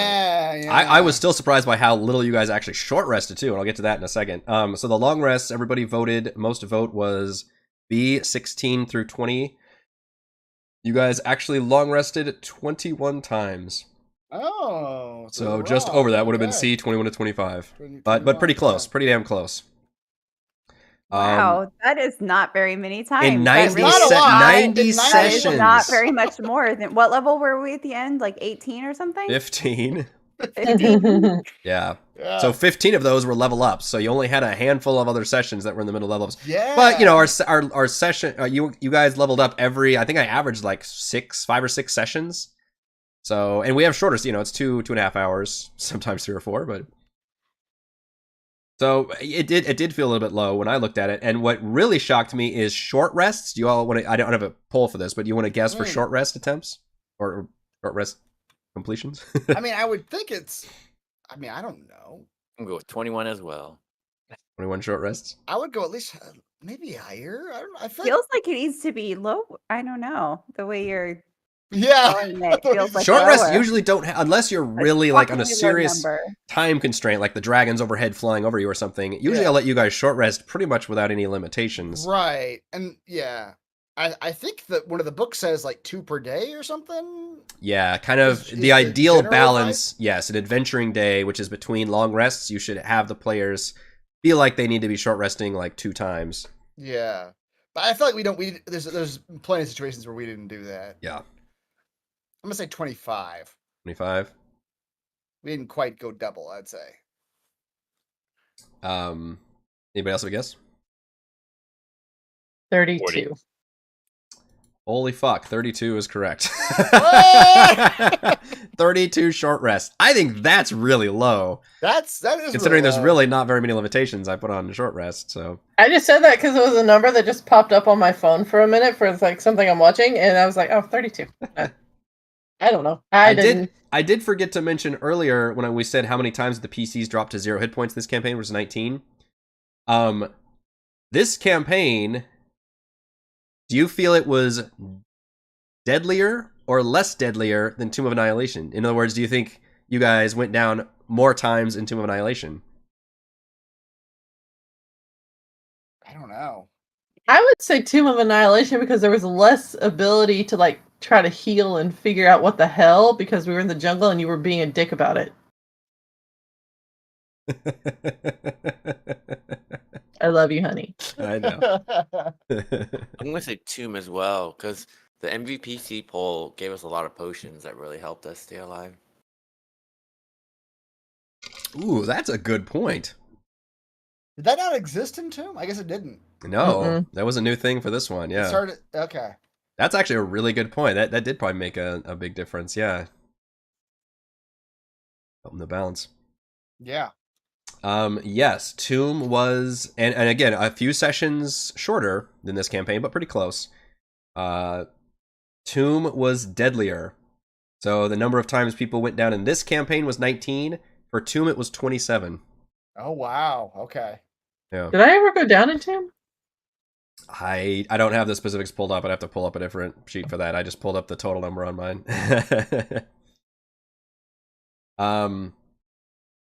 Final trivia question is not actually a trivia question. It's just something fun for chat to vote on, which is favorite chapter of the campaign.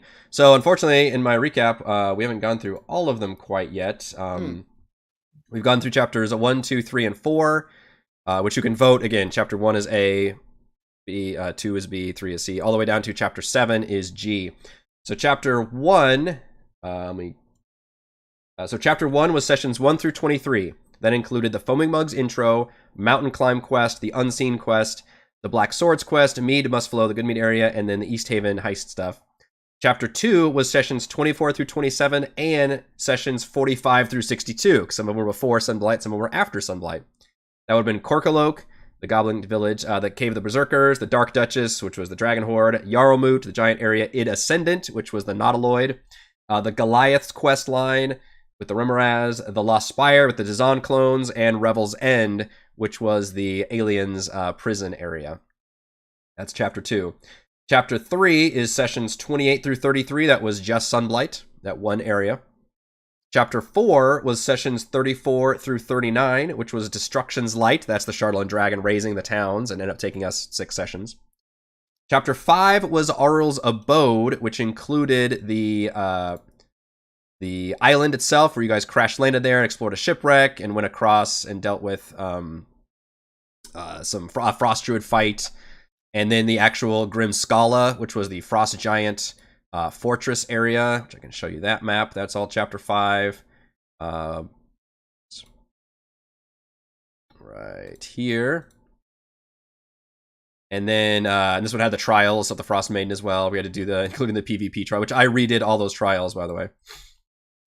Chapter 6 was sessions 69 through 75, which was the Caves of Hunger, which was a mega huge cave dungeon that we only explored a fraction of, and I'll show you that whole map. And then chapter 7, of course, was the Doom of Ithrin, which included all of Ithrin, including that central spire. Technically, all the expanded Towers of Magic was from a DM's Guild resource. So favorite chapter of the campaign, because we actually ran every chapter of this campaign. So to go back to the recap, chapter 5, as I said, was Arl's Abode. I got to, you guys had the It Ascendant for a while. I kind of skipped over, I guess, getting the Nautiloid, which was fun. Celeste got to meet her people. You got to get a spaceship, which is the classic, like, oh, JRPG, we're in an airship now flying around. That's funsies. You can go anywhere. But I feel like we lost it very quickly. I mean, well, the thing is, very long. I knew that the final 2 chapters were all underground. So, like, yeah, I could just have you guys keep it until you can park it and then have to go in the dungeon. But I was like, I might as well do some kind of cool, like, climatic thing to it, knowing that, like, it's not going to do you any good for the rest of the campaign after that. But it did give you guys an easy way to get to this area. There was actually 3 different ways you could have gotten here. You could have taken those griffins from the Goliaths that they had to go here, or there was some whale submarine thing you could have done that's in chapter 2 that I ended up skipping. Oh. But take a little, like, a magic school bus ride with a whale. I originally had a lot of plans for this area, including if you had gone all the way to the top, you would have fought like that ice owl that you summoned to fight the Charlatan dragon that then Arl took. That ice owl was going to be like a mini boss in this dungeon had you gone to the very top. But you never did. You instead went to the bottom and just did the trials, which I redid most of these trials to make them more interesting. Some of them were just involved skill checks. Probably the most interesting one was the PvP one, where I suddenly had everybody just fight each other and try to survive. Yeah. That was interesting. Who won that? I don't remember. I think it was your trial, and I think you survived it. Yeah. I just stayed out of it and probably cast a spell to keep myself out of it. Yeah. I think it's probably... This one also had a very, similar to Start on Exile, it was a very, like, cinematic ending where Arlek shows up at the end. Bray has already, like, had this crazy thing where she accepted the Frostmaiden, which, by the way, if you had failed that save, I think it would have turned into an ice statue. It was, like, instant kills. That was an ice spray. Yeah.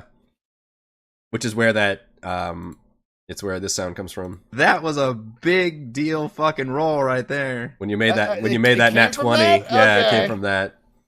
That moment when you, like, accepted the Frostmaiden's blessing and got those powers. And then she appears and the teleporter's going off and you all have to, like, get out of there. I have a complaint about the end of how this campaign Go ahead. finished up. But the way that the whole Frostmaiden thing ended, it just came out of left field that she went cray-cray. Like, that cray-cray. That was completely out of left field.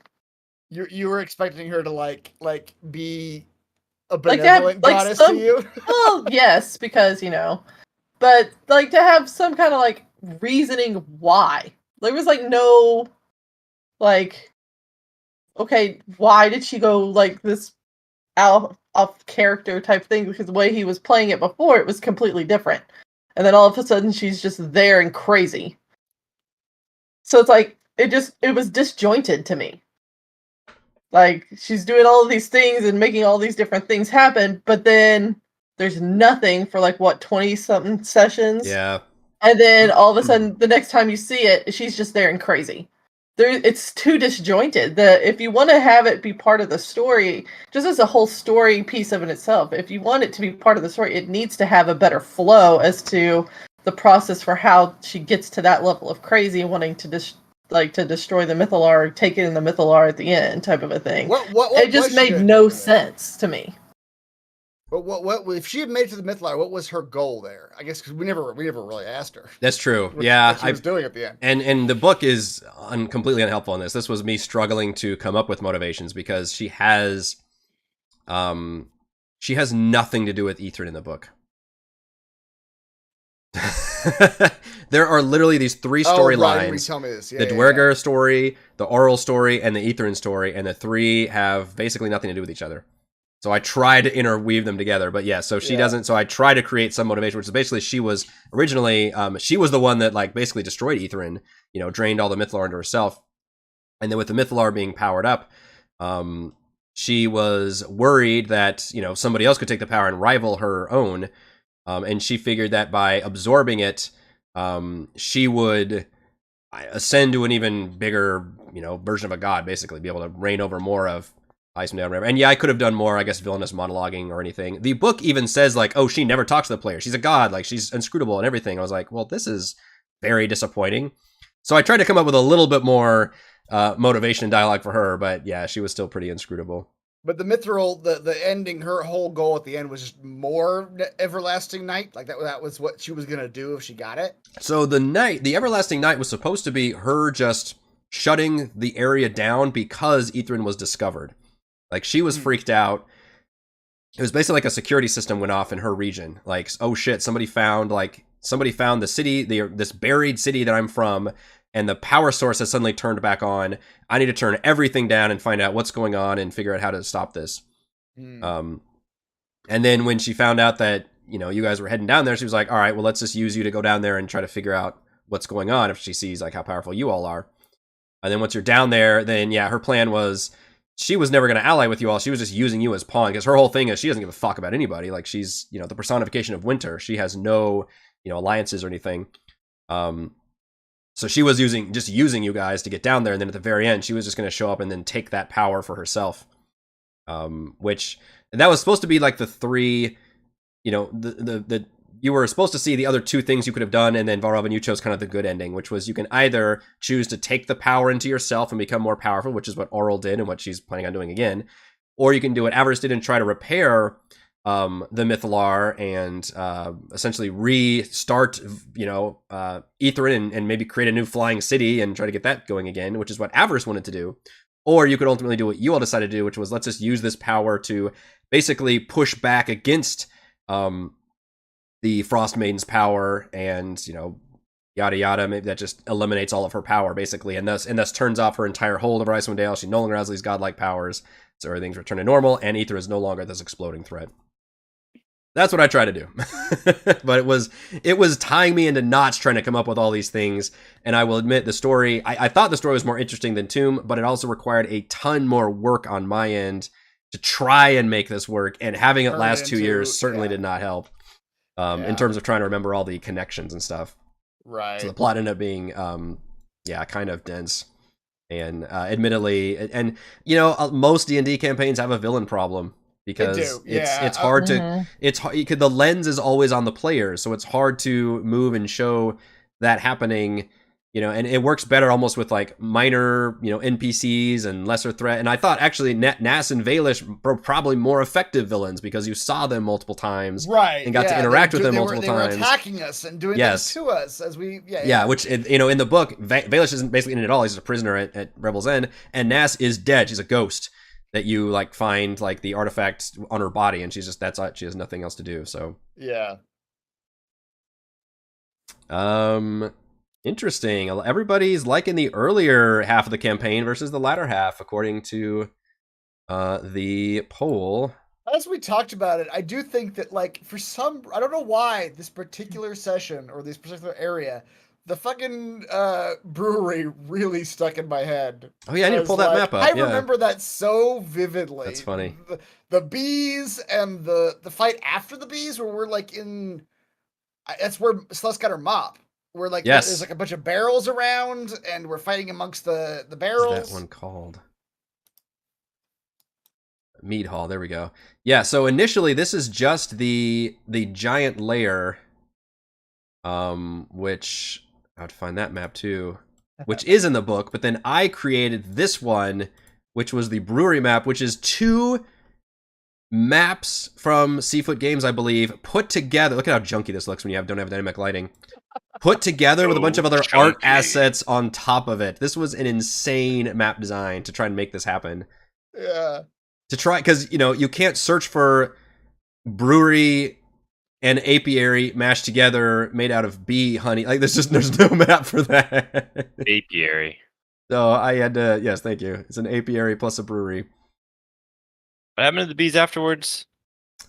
You tell me. We still need to be part of our epilogue here. I think technically you freed them, but I think we all agree that they're probably gonna die in the They're probably gonna die. Or yeah, create go a be bee free. city Right. and eventually subjugate 10 towns. Maybe. That's my hope. Chapter 2 was the most voted winner, which was So remind us again what chapter 2 consists probably of? the most content that we had. It was all the outer Icewind Dale adventures. So that was the Nautiloid, that was the Goliath side quest, the Revel's End, the Dark Duchess, shipwreck thing, the Yarlmoot, the Goblin Village, basically everything that wasn't a main quest thing that was around the Icewind Dale region, which is a lot of content. This one is actually included in chapter 1. This is chapter 1. Oh, okay. Yeah, because this is a 10 towns quest. So all the way it's divided, chapter 1 is all quests that are like basically in the towns, and which is supposed to be tier 1, and then chapter 2 is kind of tier 1 to tier 2, which is everything just in the outer regions of Icewind Dale. Which, notice how I get it like a video game where it's like, oh, you guys will get your wagon after a couple levels, and then sure enough, like travel around a while, right, once you reach like level 5, it's like, all right, now you've got a wagon, you've unlocked the ability to explore the outer region of Icewind Dale. No, I like this session too. And this was similar to the Shardland Dig side, where it's like, oh, I just get to build a dungeon and try to make it happen. Yeah, with the oozes bursting out of the things. Yeah, this was this was fun. And Thimbleweed was separated from the party. Negotiating with the queen bee was amazing. Yep. He got taken by the bees, and they got to talk to them. And I think found a survivor, and then like led the bees to the survivor and got her killed or something. I'm trying to remember the. It was all blur of death and the details of that siding one. with the bees.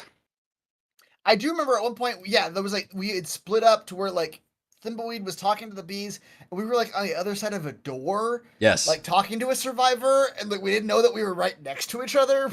Yeah. The others. Which ones have we not seen? Goblins Cairn. This is the mountain climb quest with the Yetis, the Yeti Dad. Yeti The goats. The goats. goats. Always the goats. Yeah, I like this one. It's a classic, like, oh, this is definitely what we're doing in Icewind Dale. Right. Cool map for the DM, too. You get, like, the side-by-side mountain trail of things happening, and then the, like, inner dungeon map, which was neat. And the It Ascendant, which was the Nautiloid thing. Oh yeah. We had a little that's the Nautiloid crash was pretty significant because I feel like there were like 3 or 4 NPCs that we had been keeping for a while, and you killed them all with the Nautiloid crash. Yeah. Like, Yeah. what there was the little alien dude from the Nautiloid. Yep. One of the pilots. Yeah. Yeah, I think one of the Dazon clones had been hanging out with Yes, us for a Dazon while. Prime, we think. I don't know who else. Oh, the fucking was the cooks from Revel's End? Yes, the surviving cooks. You're right. I'm impressed you remember this. Yes, absolutely. And they all fucking died when this thing crashed. I liked that moment, but yeah, it was definitely a spring cleaning moment for NPCs. So I was like, all right, your fun is over now. I'm killing all your people. Do you have your rum at your desk? I do. You were not here, but I mentioned this earlier. I have it right here pouring. And a Proudly urinal. displayed it for us. I did display it. Well, I need to work up the courage to present my gift to all of you. Well, you also need to keep downing some of it so we don't have to pack it to move it later. That's true. That's the real reason. I wrote a song Oh, Lord. that recaps the campaign. You may recognize the tune. Icewind Dale, it's a snowy region, and the sun, it no longer shines. Icewind Dale needs heroic people to rise up and say, we're here to brew, Frey's coming to kill you. Look, there they go to Icewind Dale, the party, becoming marshals of 10 towns, to explore a cobalt mine and complete a mountain climb while learning of a Dwerger plot rundown. It seems every town needed some help, from the brewery at Goodmead to the cultists at Caer Dineval. Did you hear that Edmund impersonated a warlord's son to infiltrate a Dwerger fortress? Grand plan, though the marshals still had to deal with a giant mechanized dragon. Look as it burns the former 10, now 2 towns. Thank the marshals there to save. Then they leave by goblin wagon and piss off an old white dragon and defeat a steamy monster in a cave. Celeste, you found your spacey captors. Celeste, you punched them in the face. Thimble, Weed he birthed a big monster and transformed into a 4-armed insect race. After learning more about Chardalyn, the Arcane Brotherhood, and the Frostmaiden, the marshals crash-landed on the island of Solstice. After completing several trials, they discovered a powerful relic of the Frostmaiden. Ironically, they had to be saved by the very wizards they were chasing after.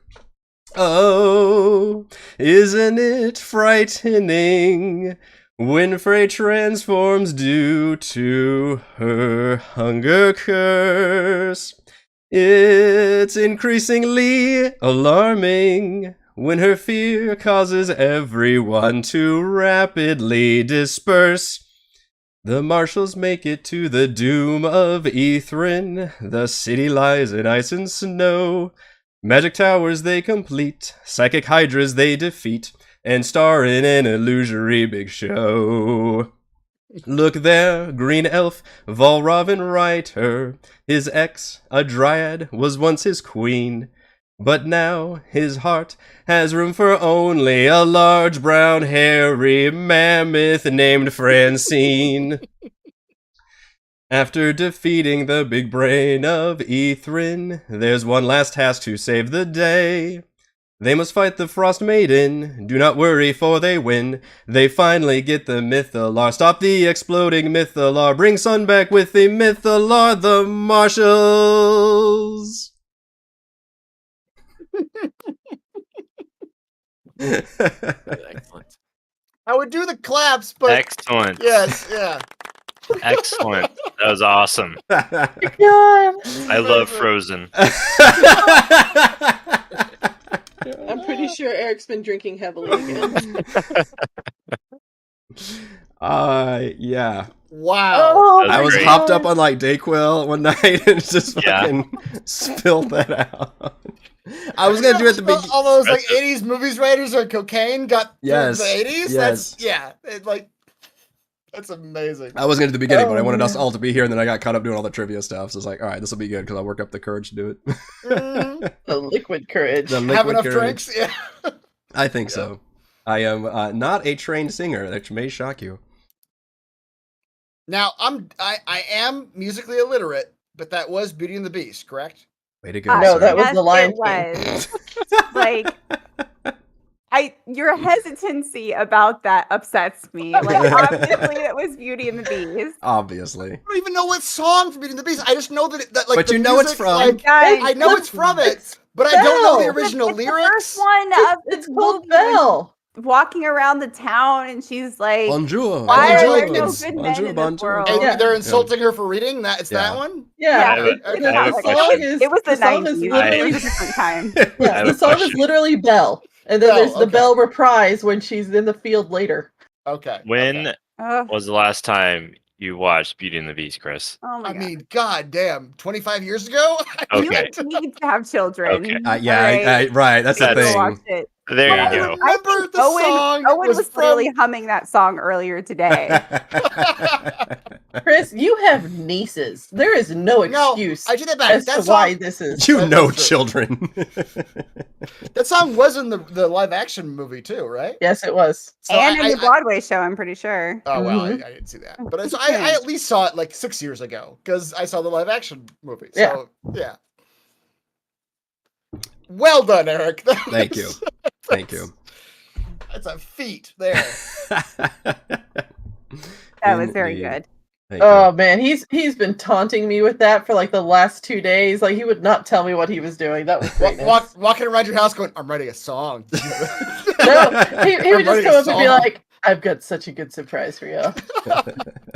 Man, I can't wait for you to see this surprise. I bet somebody in the chat, if anybody in the chat has like audio experience, I bet you could put that to the music of Beauty and the Beast and like, Please do. like literally mix the song. That would be amazing, but unfortunately, probably I don't know if the copyright gods would come after you. That's also true. That could be a bit of a problem. Just Even do a it and then karaoke put version. it in the Discord. Right. Do it and put it in the Discord, and it'll only ever stay in the Discord. Right? Yeah, that'd be the way to shut it down. Trying to find. There we go. Oh no, where's...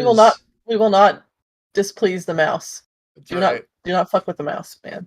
It's a litigious mouse for sure. It Yeah. sure is. There we go. Okay, I really want to show you. So this is chapter 6, Caves of Hunger, because I literally Oh Jesus. A vindictive ass mouse too. I tracked.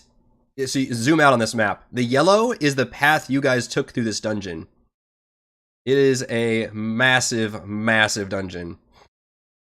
And the crazy thing is, This whole section's been in. That's true. That's true, Chad. He's got Weird Al rules. He's fine. Weird Al rules. What the is weird, that? the Weird Al defense. It's a Weird Al defense. It's a parody of a Yes, song. yes. I'm sure Disney appreciates that. Has Weird Al ever done a Disney song?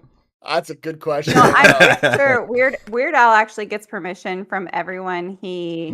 I did read that. Like he calls people. Yeah, that makes It was sense. just recently on Wait, Don't Tell Me, and there was like one person, I forgot who it was. There's like one artist who was like too Leo? serious. Who?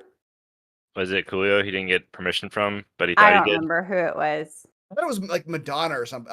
I No. remember it was somebody. Yeah, I know It what you're was talking the about. guy. I don't remember. Oh, okay. But he gets permission from everyone. So. Interesting. I did not get permission from Alan Menken and I forget the other. You don't say. Ashman, I think. Yeah. Yeah. No, I think yeah. So Weird yeah. Al Yankovic sang the introduction song for the 1996 Hollywood Pictures film Spy Hard.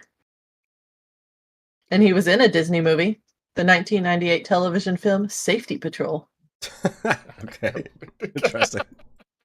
Yeah. The yellow Thank line you, is Google. the path you all took, and this dungeon. There is the whole point of this dungeon is to get out of this dungeon. It's a throughway to Ethrin, which is why it's crazy to have a mega dungeon that's like you're entering the after we crashed, right? And No, before so the you- city.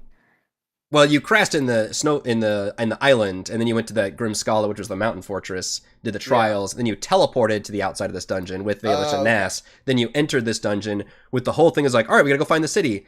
And then I, the DM, know, oh, you're in for actually the biggest dungeon of the game before you find this city. So it's weird pacing. It's the one like creepy dungeon in here too. To where it like plays up the big horror theme. There's a vampire that like stalks you guys. There's all these like psychic hauntings that fuck you guys up, and it's supposed to be big and creepy, which the whole campaign was supposed to be creepier, but as advertised, and I don't think it really was necessarily, except for this one dungeon. And it's so huge, and yet as you can see, there's multiple paths. The whole point is just to get to the lower right corner.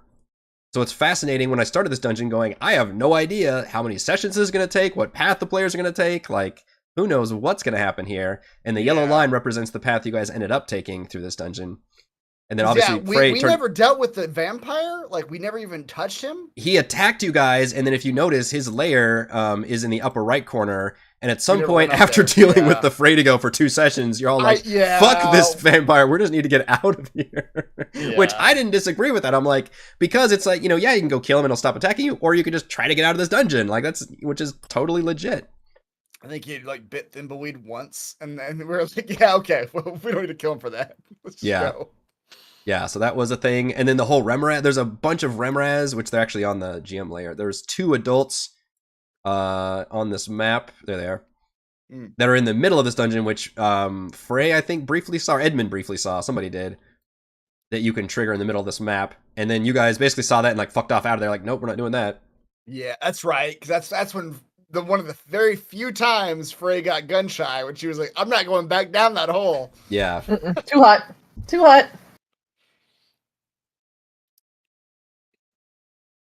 Sorry, I now have the Beauty and the Beast song stuck in my head. I'm listening to that. You know what's funny is I realized I couldn't turn and look at y'all's expression because I had to be following the words to keep the pacing up, or else I wouldn't be able to go. So I'm gonna have to go back and watch the stream to watch y'all's expression because I had to be locked on. It was nothing but admiration. I need to feel it in my soul.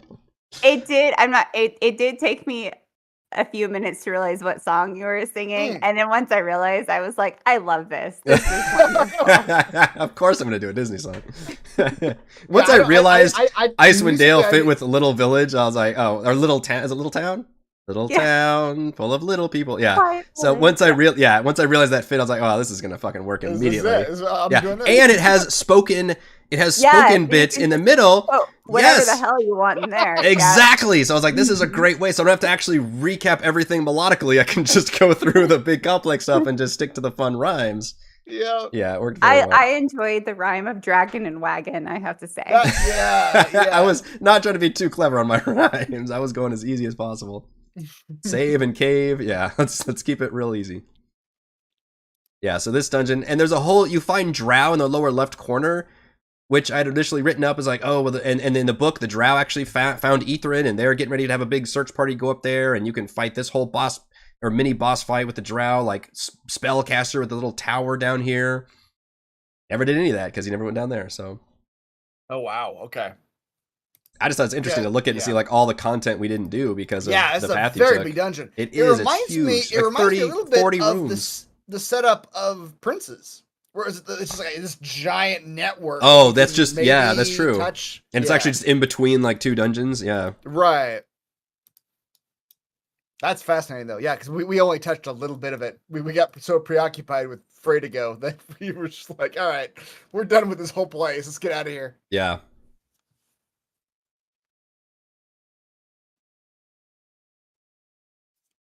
Yeah, and this was the Dryad thing at the end, which was hilarious. Oh my god. That ended up being such a minor, like, to where I just thought, oh, that'll be a fun little social scene. It ended up being this big thing that ended up... I don't even remember she charmed Edmund, and Edmund was like, no, there's no way I'm fucking leaving this Dryad behind. And then it turned into this big fight. Oh, that's right! Because we were about to leave, and Edmund got charmed by the Dryad. We're going to leave him behind. Mm-hmm. Yeah, that's right. I totally forgot about that. So we're fighting her trees down there. Is that what it was? I had one treant just like spawn on this map just to make things, because I literally just had like the one Dryad there. I was like, this is gonna be much of a fight. I was gonna have the vampire show up, but like this turned into such a thing. I was like, I don't really need the vampire to show up. You guys are doing just a fine job on your own. Yeah. Yeah. So this was all chapter. This whole dungeon is just chapter 6. Wow. And then of course chapter 7 we should be still fairly familiar with, which is the entire Ithrin area. We've stared at this map for a while. And I loved this area. I loved the Lost City angle. I loved using the Expanded Towers of Ithrin from Dan Kahn from the DM's Guild. Worked out really well to really flesh things out and made it so, like, from the book, you do have to do the whole, like, get the lines to get into the central tower, but they're all like just one little, it's a skill check or a single battle or something, whereas these ended up all being like little mini puzzles or dungeons or things you had to go, or things to interact with, basically. And there's 8 of them, obviously, it makes one for each tower, and pretty early on, I decided, and because you have Valish and Nass working with you, I was like, we can do what we did with Tomb, where you have another faction come in and be like, hey, we'll do some of the shrines, essentially, and then we'll just combine them at the end. And that way you don't have to do all of them, even though there's, it's pretty good content. I originally was only going to skip 2 of them because there's only 2 of them that I was like, they don't really fit with what I'm doing. And then I ended up skipping 3 and moving one of them, so we made sure to do that one, which is the Tower of Illusion, which I thought was a really fun stage play thing. That's the play one. Yeah. The one in the song. Mm-hmm. Yes, the ones I didn't use, I don't have maps for because I didn't throw the maps into this campaign. But I liked this dungeon a lot. I liked the Lost City thing. Yeah. The city map and the way we sort of approached it was very cool. I like that. Yeah.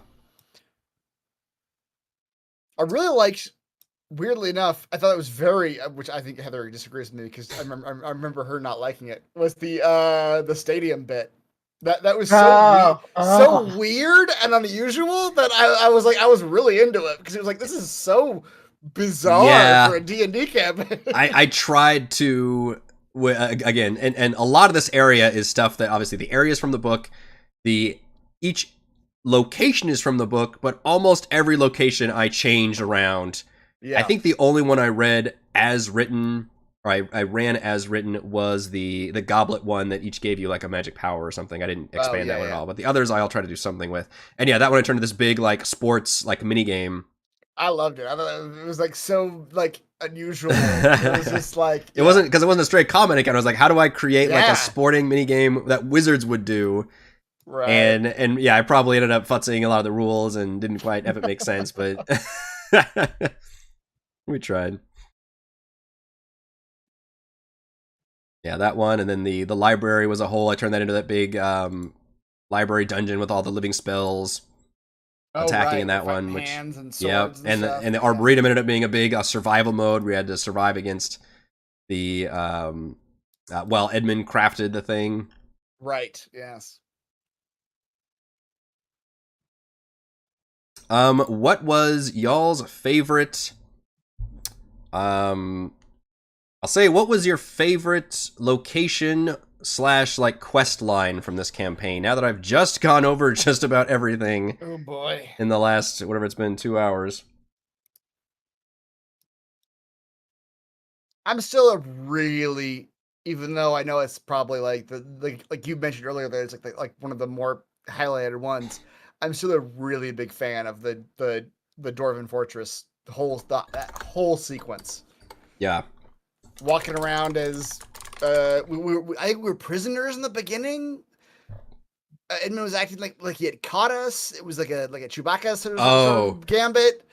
And then we got in there, and then we were doing something else. But then he raised up half the dwarves to fight on his side as the prince, and we were all in the back like fucking with other things. The whole thing was just very intricate. I really enjoyed that bit. Yeah, I did too. I like the way that worked out a lot. I'm a little biased because I did enjoy pretending to be the prince, but it was a good little. I still feel like it was like a little side quest, or it could just do by its own. But just kind of infiltrating and being sneaky, and I mean, ultimately us trying to fight off the king and stop the dragon, but failing. Yeah.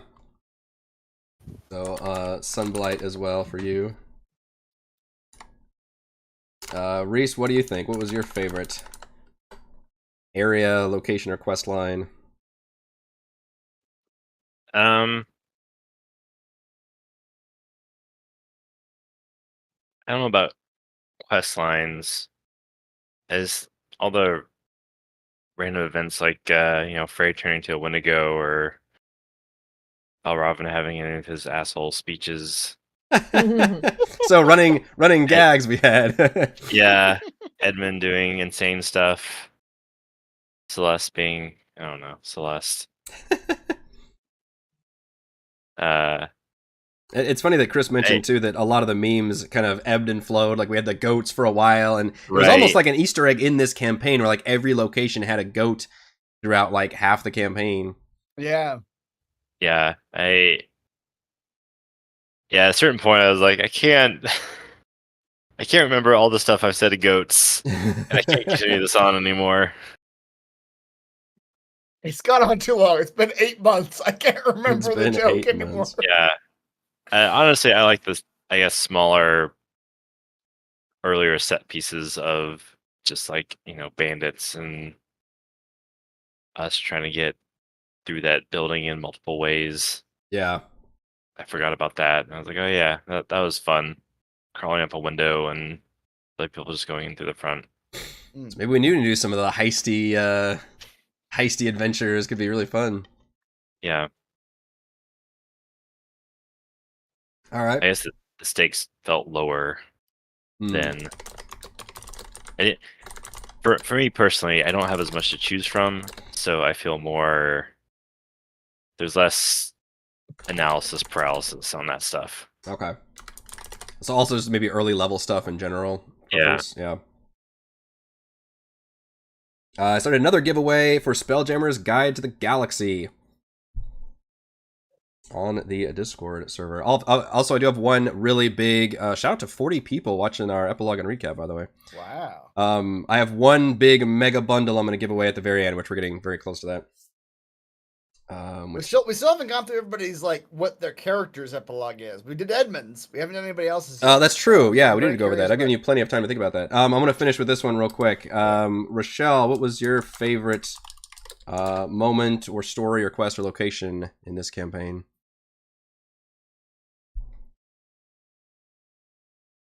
You are muted. Yep. I can hear you. Oh. I was saying I don't know. It's a really difficult thing for me to recall everything.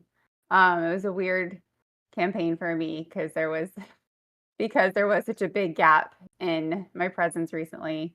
But I enjoyed the finale and the brains. I liked the giant brain and being able to attack at that. But I did enjoy the fungus monster dead spirit. I don't know what to call that part. That was very amusing for me.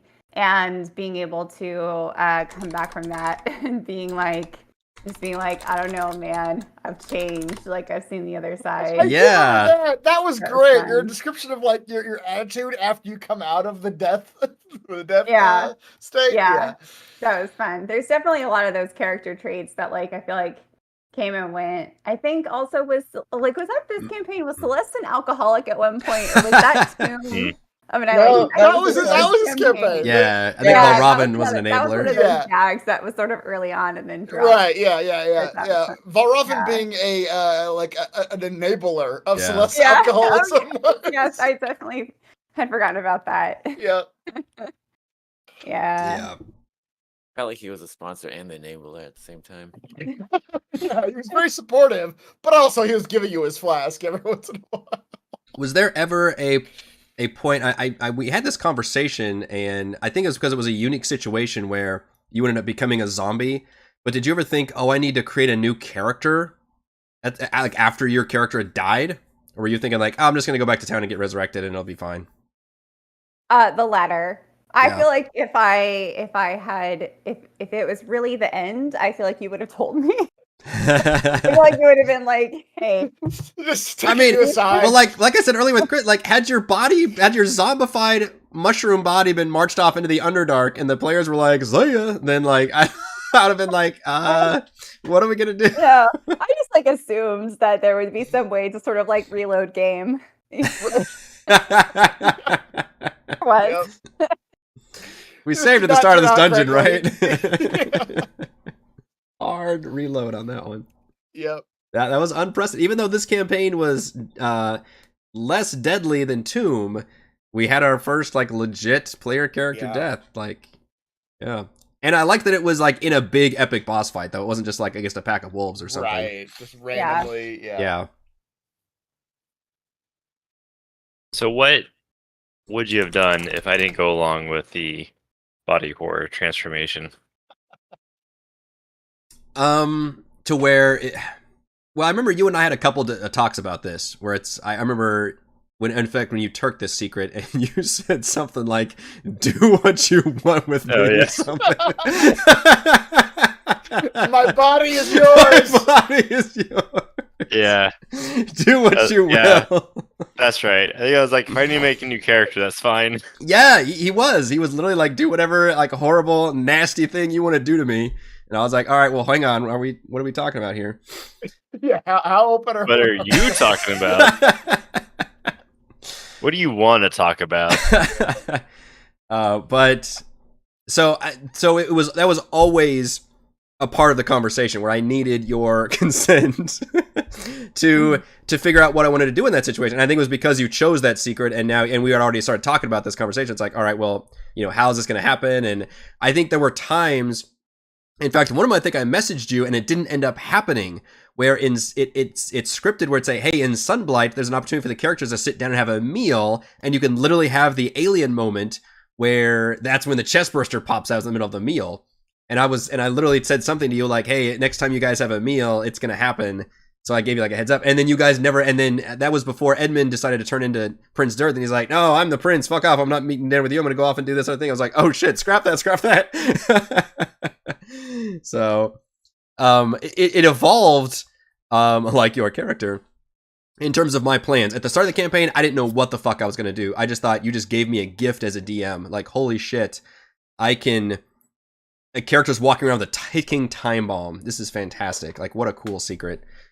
Oh shit, that reminds me, I need to share with you guys all the secrets you didn't choose. Oh, that's a great thing to do too. Oh yeah, you gave me 2 asshole ones. Yeah. I don't remember what my other one was. But yeah, so finish that conversation. And then at some point later on I decided, okay, now we can do this fun thing where like maybe I can evolve you, and then I was like, oh, there's a Thri-Kreen already in D&D, we can just turn you into that, and then I discussed things about you at the Metamorphosis, and it kind of went from there. So this was definitely collaborative in nature from the beginning, and it's funny that I did body horror stuff to you in Tomb as well, given like the adamantine skeleton. So right, I'm looking forward to what I can do in future Rich campaigns. just likes it. I think He's so. into it. Every character is like, just do what you want with my character. As long as he doesn't end the campaign the same as he started. But first, Heather, you're the last one. What was your favorite location, quest line, or moment in this campaign? I mean, I kind of in the same lines with Reese about all just the little different bits and pieces here and there that just kind of made it more entertaining at different points in time. I really enjoyed the fact I almost killed everybody, but yeah. Which time? Well, probably probably the Caves of Hunger time, because that was a nasty one where the she Caves of Hunger was unfolded yeah. and it was awful. Yeah. Yeah, I got to do some shit there. That fight basically lasted 2 full sessions. I was like kind of horrified. One of the few times we've had to end mid-fight. Mid-fight. Like, all right, we have to stop. Yeah. And that led to all kinds of like rule like scenarios that came up, because fear is such a like crazy spell. That's right, because at the beginning of the next session, it was like, all right, you're running away because of fear. You have this effect. Yeah. Yep. Yeah. That's about it. Okay, so the ability to maybe turn into something and attack other people was a highlight. Yeah, sure. It was fun. Definitely fun. Yeah, so secrets. This was a new thing in this campaign that they're in the book, but half the secrets are really dumb in the book. It's like, oh, you're a big fan of this celebrity, or you have a lover in Icewind Dale somewhere. And, they give you kind of like story ideas. I wanted to make like really firm, like interesting secrets that were actually like worth keeping, and also had all these different mechanical features. Like they gave you abilities or advantages and disadvantages, similar to how like I think I used the Fallout video game. It had an optional trait you could take, where it was like, hey, this is a positive and a negative you get, so it's supposed to be kind of self-balancing. And I made 10 of them. Probably 60% of them were from the book. I just added mechanical things to them. And then dole out randomly 2 to each of you, so nobody saw anybody else's options whatsoever. You know what? Now that you say that, they weren't random, hun. You picked them for each of us. Did I? Yeah. You did it off of one of your making. I think I asked you guys. I seem to remember in conversation you like tailoring them to us a little bit. Mm-hmm. Yeah, I think you're right. I think I may have asked you guys. We'd have to literally go back and watch that first either session 0 or session 1 or something. I guess it was session 0. But you're right. I think I asked you, hey, do you mean to do it straight random, or do you mean to kind of do it to where I think, based on how I know you and what things you would prefer, here are your options. So the best thing I can do is probably just add these to all players and then show them to you. So this is the one Celeste chose. Unfortunately, I don't remember which ones you guys were dealt, so you'll just have to maybe remember them yourselves as I show them to you. I'm just going to show them to you alphabetically. And yes, I had to recreate all these handouts. This was the one that Frey ended up taking. And I'm going to tell y'all now, this was the lesser of 2 evils. The curse of the Wendigo. And I never explained what that was. And I did write down that she never even used one of those dice until like session 17, which was probably for the best, because it would have been fucking crazy had she actually transformed in the very early game. Because And that's because you and I had a conversation off the chat stuff, like later, like that week. I was like, I don't understand. Like, I didn't get it, type of a thing. I just was not putting 1 + 1 together. Yeah, in terms of like how it works. Yeah. This was a nobody chose. I don't remember who saw it, but the cultist. You just had a background as a cultist, and you got an ability of casting Arms of Hadar, but you had to roll for short-term madness after you cast it. This is one that only got given to Thimbleweed after he after he lost the insect inside of him. So he became like a half insect creature before he became the Thrycreen. Or no, this maybe is after the Thrycreen. I don't remember. Shoot. Let me change your physiology. I don't remember actually. If I did this to you right afterwards, or if this was, or maybe the Thrycreen was a different one. I actually don't remember. This is one nobody changed, which was kind of a boring one, to be fair. The Farseer. You have an ancient, which I did base this one on one of the ones in the book. You have an Eldritch Book. You gain. This might have been my other one because I remember it being book related. Yeah, like tying it to because I was writing and I probably made the bad news of it. Yeah, you tell me you evoke one of your above incantations, music DC 15 Wiz saving throw on a failed, so you take 3d6 psychic damage. That's actually really rough in the early game. Yeah. And the hard thing was giving somebody a mechanical tool that you're supposed to have throughout the entire game. I probably should have scaled these as you leveled to where they started off maybe not as bad, and then they kind of balanced as you leveled up. Because some of them would either be too hard or not, hard enough when you got leveled up. Mm-hmm. This was an interesting one nobody chose, which is the very beginning. You could be already favored by the Frostmaiden. Oh. Which means you start off with resistance to cold damage. Like, that would have changed the story a little bit. Yes, it could have very much. I mean, a lot of these, it was interesting. So those were Reese's. The host and the favored were Reese's. I pulled up your video. I'm looking at it right now. Oh, interesting. That is one way that's the way to do it. Yeah. Yeah, pull up the video. Yeah, so you could be... Those were his two at the beginning. Okay. The host and the favored. Because like he's got this like look on his face like, oh shit. Congrats, Brithagris. I won't be able to do any actual giveaway stuff until after the stream, but yes, I'm looking and seeing that people are winning, so congrats. Yeah, so you could have started off with already being an RLite, which might have changed things. As I said, some of the player secrets played into your storylines quite a bit, others not as much, and ended up being other things that played into your storyline, so it was interesting the way that worked too. Yeah. The host is the one that Reese ended up taking, which was amazing. This one. Which ended up being a kind of broken ability because I just could not kill Thimbleweed at all. Like, the few times I would do damage, he'd just be like, I'm gonna heal a bunch. And I was like, oh, damn. Or Chris saying, I was like, why are you able to do that again? That was an interesting thing that I didn't even try to help you guys at all. I was like, here's your secrets. They all have different abilities. You have to try to explain them. It's not my problem anymore. And you guys would twist yourselves in knots trying to just be like, I don't worry about it. Raven was the cultist and the hunted, by the way. Okay. I'm going through them one at a time here. All right. I think okay, so the other one I had was the returned. So I had the cannibal and the return. Yeah, I haven't gotten to that one yet. Yeah. Yeah, hunted is the one he chose, which is your hunted. That one I fucked up. I meant to have you be hunted by the Arcane Brotherhood, but I had so much story shit going on, it just never came up. So he had no real disadvantage because the disadvantage was up to the DM. On the other hand, I don't remember you hardly ever using your cunning action ability either, so it didn't really end up coming into play. Oh shoot! I don't think I ever realized that. Right. Yeah, You could disengage as a bonus action. Yeah, it's pretty helpful. Oh crap! It's the work ability, right? It over again. Yeah, exactly. In New Game Plus, use my ability. I I think this was Celeste's other one. This one is fucking crazy. The Liar. You are actually a doppelganger. Oh, that sounds familiar.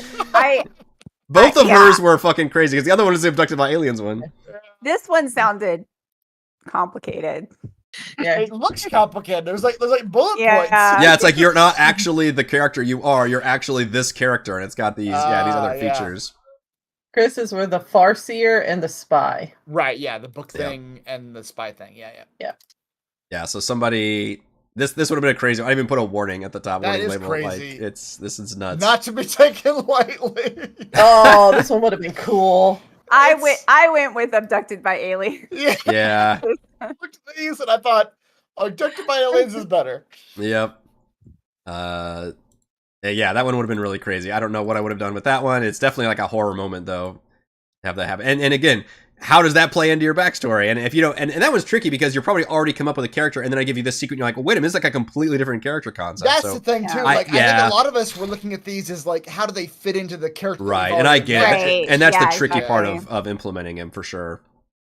Even during a session 0, it's hard to do that once everybody comes to the table. And Thinking, all right, here's I my can't character. imagine Celeste turning out to be something other than Celeste. Like her personality Right. is so like Yeah, that's why, like, ingrained. I remember when we had this, it was like I'd already sort of created this character, and it was like, oh, abducted by aliens. That's the perfect reason I would be Yeah. like suddenly Right. like pulled out of my This- like yes. job as a Mhm. yeah. That's Yep. true. And that was a fun one because that was one of the few that we went in the campaign thinking, oh, I already know how to tackle this because we've got that crash nautiloid, we've got the psychic thing in the mine you can find that kind of acts as a homing beacon. Like it's already like worked into the campaign to have its own little side arc. So I was very happy somebody picked that one. Yeah, the returned was that you're actually you've been killed before and resurrected, I guess. So that just has kind of interesting, like what killed you and how'd that work out. Yeah. Who got that one as an option? I think that was Heather's other one. Is that right? Okay. The returned. Yeah, I think so. Yeah, Okay. Okay. Pretty good ability on that one. Restless endurance, I got that eventually. Anyway, relentless endurance. I mean, yeah. We're like I can't die properly. And then there's Chris's, which was the spy. The spy, yeah. Which unfortunately I plugged in the negative into my character sheet, so I never had to think about that. It was automatic. I appreciate that. But I never plugged in because it was humanoid only. I never plugged in the benefit, so I had to like actually think about the Yeah. benefits. And I Remember think to do it. I don't know if your insight was already still good. I don't think it came up too often where the advantage It didn't really come up helped too you. often because my character had already been based around charisma checks so Right. much that it was like, if it's a charisma check anyway, I'm gonna succeed. So yeah. I don't know if we ever remembered this part of it. You had advantage on checks and saves to escape or avoid being grappled, restrained, or paralyzed. I would every once in a while, every few months, I would see that in the bio and be like, oh right, I should Be like Raymond and remember just that. never realized you had the ability. Yeah. Yeah. So how do we feel about the secret thing? Is this something that was a weird, quirky thing for this campaign, or something you'd want to see going forward? Or I really want to solicit some feedback on this system. I What liked was it. Yeah. I liked it. I liked it. I yeah. thought it was like it was similar to the backstories from Tomb, where like in Tomb you had like I'm trying to remember Like what their story everybody had. arcs they had, like the Yeah, it questions. was the arcs. In Tomb you had like Rochelle's character Gillian had like a brother that she was trying to find. That was her like goal. And in this Yeah. came instead of that, she had a secret, which was the abducted by aliens thing. So I feel like it was sort of a 1-to-1 with the like the backstories from Tomb, where the side quests. Like I don't know what you described them as in Tomb, but Yeah. yeah, I really enjoyed. I tried seeing to those with play Tomb. I out. tried to create specific like Dragon Age or Mass Effect style. Like, hey, this is this character's like quest line, and you go on that character's thing, and it ends with a thing, and you get like an item at the end. This time, I really didn't do that because I had to spend so much work just making this fucking campaign work. And instead, we kind of used these secrets for some of it. Others just kind of ended up evolving. Like Edmund's Chardolin thing ended up being his big like motivation backstory. More than that. And Frey, it wasn't really ever, she never really wanted to like, introspectively examine her cannibalism or her curse. So instead I was like, she liked it. Yeah. So I was like, all right, well, that's not really going to be what your arc's about. Then instead it's going to be about getting these magic acts and dealing with like being the voice when you're dealing with like strong, powerful creatures like Goliaths or like the Frost Giant or something. Thimbleweeds did end up being more, and Thimbleweed and Celeste did end up being more about their backstories and story arcs, and Valravas to an extent as well. Yeah, I thought it was. I liked it a lot. It was like we made the characters, and then it was like, okay, but also this happened in your history too. Like put this somewhere in your the history of your character and see how that works with your character. I thought that was really neat. So yeah, I liked it. So, did we like the actual like trait system where you actually had mechanical abilities, or would you prefer if we just got rid of that and just kept it like story stuff? Because that was something that I changed, thinking that would make it more interesting, but maybe it made it too complicated, especially given how long this campaign went and how high level we went. And instead, maybe I should just stick to, because you could have a secret being you're abducted by aliens and don't have like the whole like psychic ability, and same thing with the spy. Like you can have like, hey, you were a spy, but not any of the advantage on this, disadvantage on this because of this. I don't know how. I mean, besides Frey, who used it a bunch. Yeah. I don't know how much the rest of us used the mechanical advantage. Thimbleweed used his quite a bit when he had it. What was it? What was yours? It was the healing, right? Yeah, I could heal because it was damn useful. Yeah. Yeah, and then it turned into you just being a totally different race. It turned into, which I don't think you ever. I mean, he used it like once or twice. He gained like an acid spit ability, and it like changed his like base stats. He gained like permanent armor and minus charisma or something. The main thing was that he had 4 fucking hands. Well, that was after he shoot an arrow and hold a shield. Yes, at a certain point, he just literally became.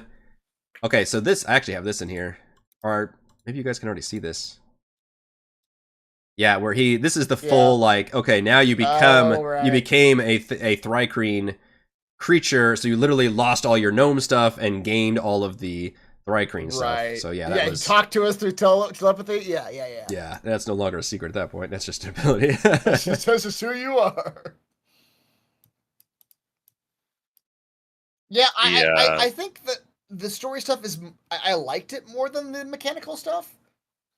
Yeah. I mean, I don't know. Like I said, like Reese and Heather probably used it more than anybody. But I mean, the other mechanical stuff for doing the Frostmaiden acolyte thing, I would have had to. I was just reading it now. I would have had to roll like a fear check every time I was around fire. Oh. Yeah. That's something that I would have had to remember every single time. Right. That's okay. Yeah, about that.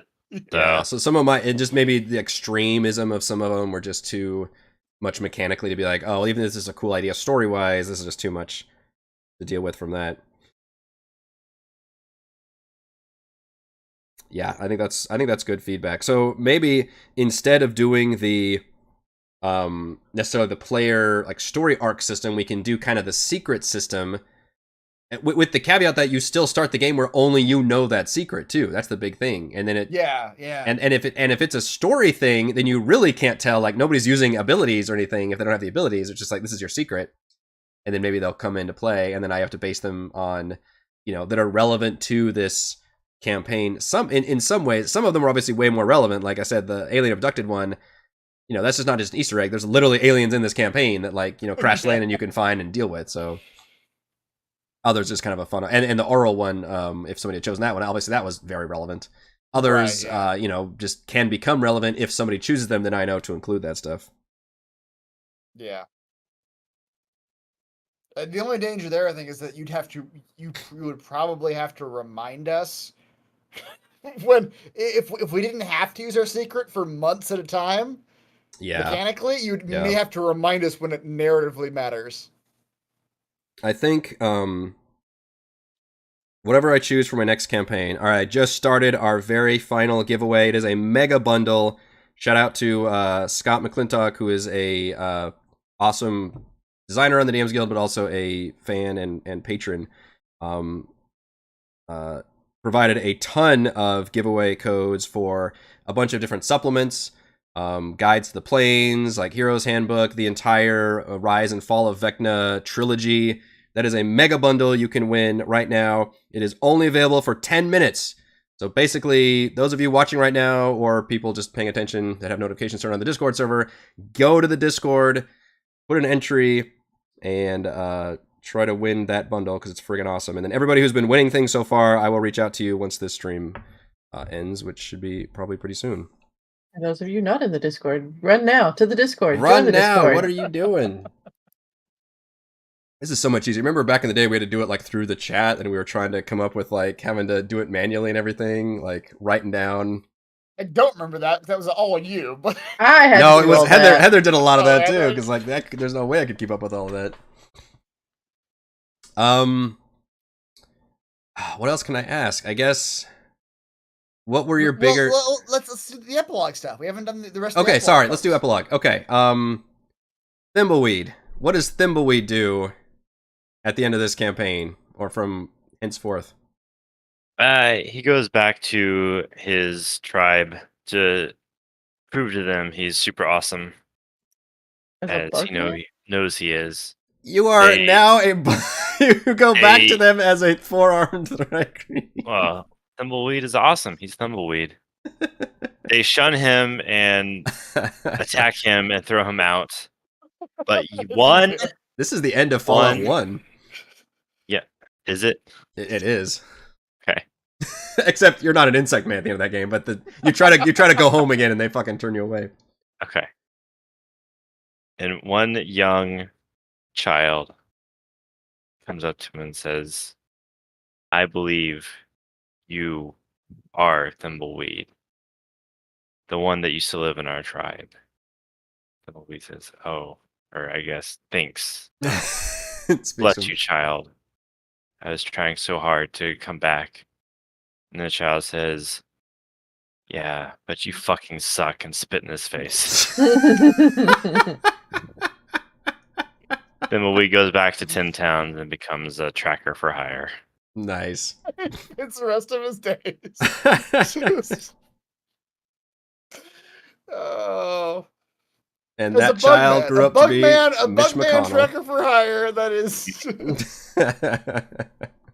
A very sad ending for. Yeah. All my characters have very sad endings. Very depressing. Very, Very like I don't European, I guess, to end on such like yeah, a yeah, tragic. End of a French drama. I shouldn't. Yeah, I shouldn't be including all of Europe, but there's, I feel like more dour in general than American cinema. I still don't think that Theron and Maddox are still trolling around whatever that continent is called, just having fun. But just like waiting for Theron to turn feral or whatever it is. Eventually, yeah. So stays now when you're staying in Icewind Dale, 10 towns, even though the day is back, it's still pretty fucked up area where some towns have just been wiped off the map, and a lot of them just do not ever fully recover. They were already, pretty in bad shape. There wasn't, there weren't big towns to begin with. So that might be part of it, is helping, and certainly they'll need help still. Like it's, they're rebuilding. Some towns will be rebuilt. East Haven was a large town. Tourmaline, actually, a lot of people were saved in that one. Just the town got destroyed, so they could rebuild on their mines. The smaller towns are probably screwed, but so you could be either part of the rebuilding effort or just helping out in general, or possibly somewhat terrified, because a lot of, I think you guys obviously are heroes of the realm. I don't know if the people of 10 Towns quite know that you were turned into an insect person, though. So there's like statues of Thimbleweed as a gnome. I don't know if, and maybe that would work to your advantage or disadvantage. I don't know, because you could be like, yeah, that guy was great. The end of the story is insect Thimbleweed just looking longingly at the statue of gnome Thimbleweed. The camera and pulls turning back. and walking off into You just spit at the statue. I don't know. Celeste, how does Celeste end this? You kind of dealt with your alien abductors. They're all dead. The spaceship crashed. What does Celeste do? So Celeste's backstory is that she was a janitor at a monastery. She wasn't actually like a monk herself. So now she takes this newfound knowledge and all these newfound skills to realize her dream of becoming a monk, and starts her own monastery, which is wildly successful as far as monasteries go. But then she realizes that it's not the life for her, and she misses adventuring. So then she embarks on another adventure. Oh. It's her spinoff. Oh, boy. Yeah, that really is. It's canceled after one season. I was thinking, like, this is a whole other story that she Where is the monastery? Is it established in Icewind Dale, or maybe back where you were from? No, I think it's an Icewind Dale. Okay. It's like a new sect. It's not back at home. All right. Frey. What happens if Frey has gone through quite the ringer in this campaign, I feel like. No longer cursed by hunger, no longer blessed by the Frostmaiden. An emotional roller coaster. Oh, you just have to take everything away from her, don't you? Yeah, how does she respond to this? Not well. Not well at all. Once it's all said and done, as everyone's heading back for the what used to be 10 towns, but now only 2. She And now just 2 towns. she turns and walks in a different direction. She goes off. She's like, "All right, I'm done with these people have stolen everything from me. These people are the cause of all of this. This is why she doesn't deal with tall people." Just reminds her constantly of this. A bitter Frey becomes more bitter. Yeah. And so, like, Another she just downer. goes off on her own, kind of goes towards that, like, the Lonely Wood area, because that's where the other halflings were, but she doesn't really deal with the town. She just kind of stays on the outskirts, and then she gets a little letter that has her heading south, and going south for a long, long time. And it's just got a little sign on it at the end, and a little stamp from a well-known friend. Another tease for Yeah. future adventuring. Although I feel like another more dour than closer to Thimbleweeds and Celeste's. Yeah, I mean, if you saw the letter, it just said, "Want to help kill somebody?" And then she just like takes off. Y'all are writing these awesome spin-offs. I'm really enjoying this. Enough. Yeah. All right, Valravn is the main force behind transforming Icewind Dale back to relative normalcy. Yeah. But Robin probably tries to, at least initially, retire to edit and refine his book. Like, his whole goal this whole entire time has been to write this like epic poem. I do hope it's called Rime of the Frost. Like, he closes the book right. and it's the book of And the that's campaign. the name of exactly. The Rime of the Frostmaiden. But he probably spends like a solid fucking year. Somebody in the chat last time said like how many passages in the book start with "and so it was" and so it happened. You know? So he spends a good amount of time editing his book, getting it into like solid prose novel form. And then back in the Feywild, like nobody gives a shit. Like it's like no one wants to hear about like what is the realm? What is bunch of hick realm towns? called? Yeah, like a bunch of like mortals going on adventures and killing, snow creatures. The Fey realm has more interesting things to deal with. So he becomes kind of disillusioned with the Feywild in general. And he's like, I was having a lot more fun back in the Sword Coast. So he probably takes his book and goes back to the Sword Coast with the intention of, again, just becoming a famous author, but not in his home realm anymore. Back in. Oh, so can we end like, or is the beginning of the Ant-Man movie where he's like selling books? I think at the beginning of the Quantumania. Exactly. Yeah, he goes back to the Sword Coast. It's like his whole fame has come, like saving the world has come down to like just signing books at a bookstore somewhere. Yeah. Yep.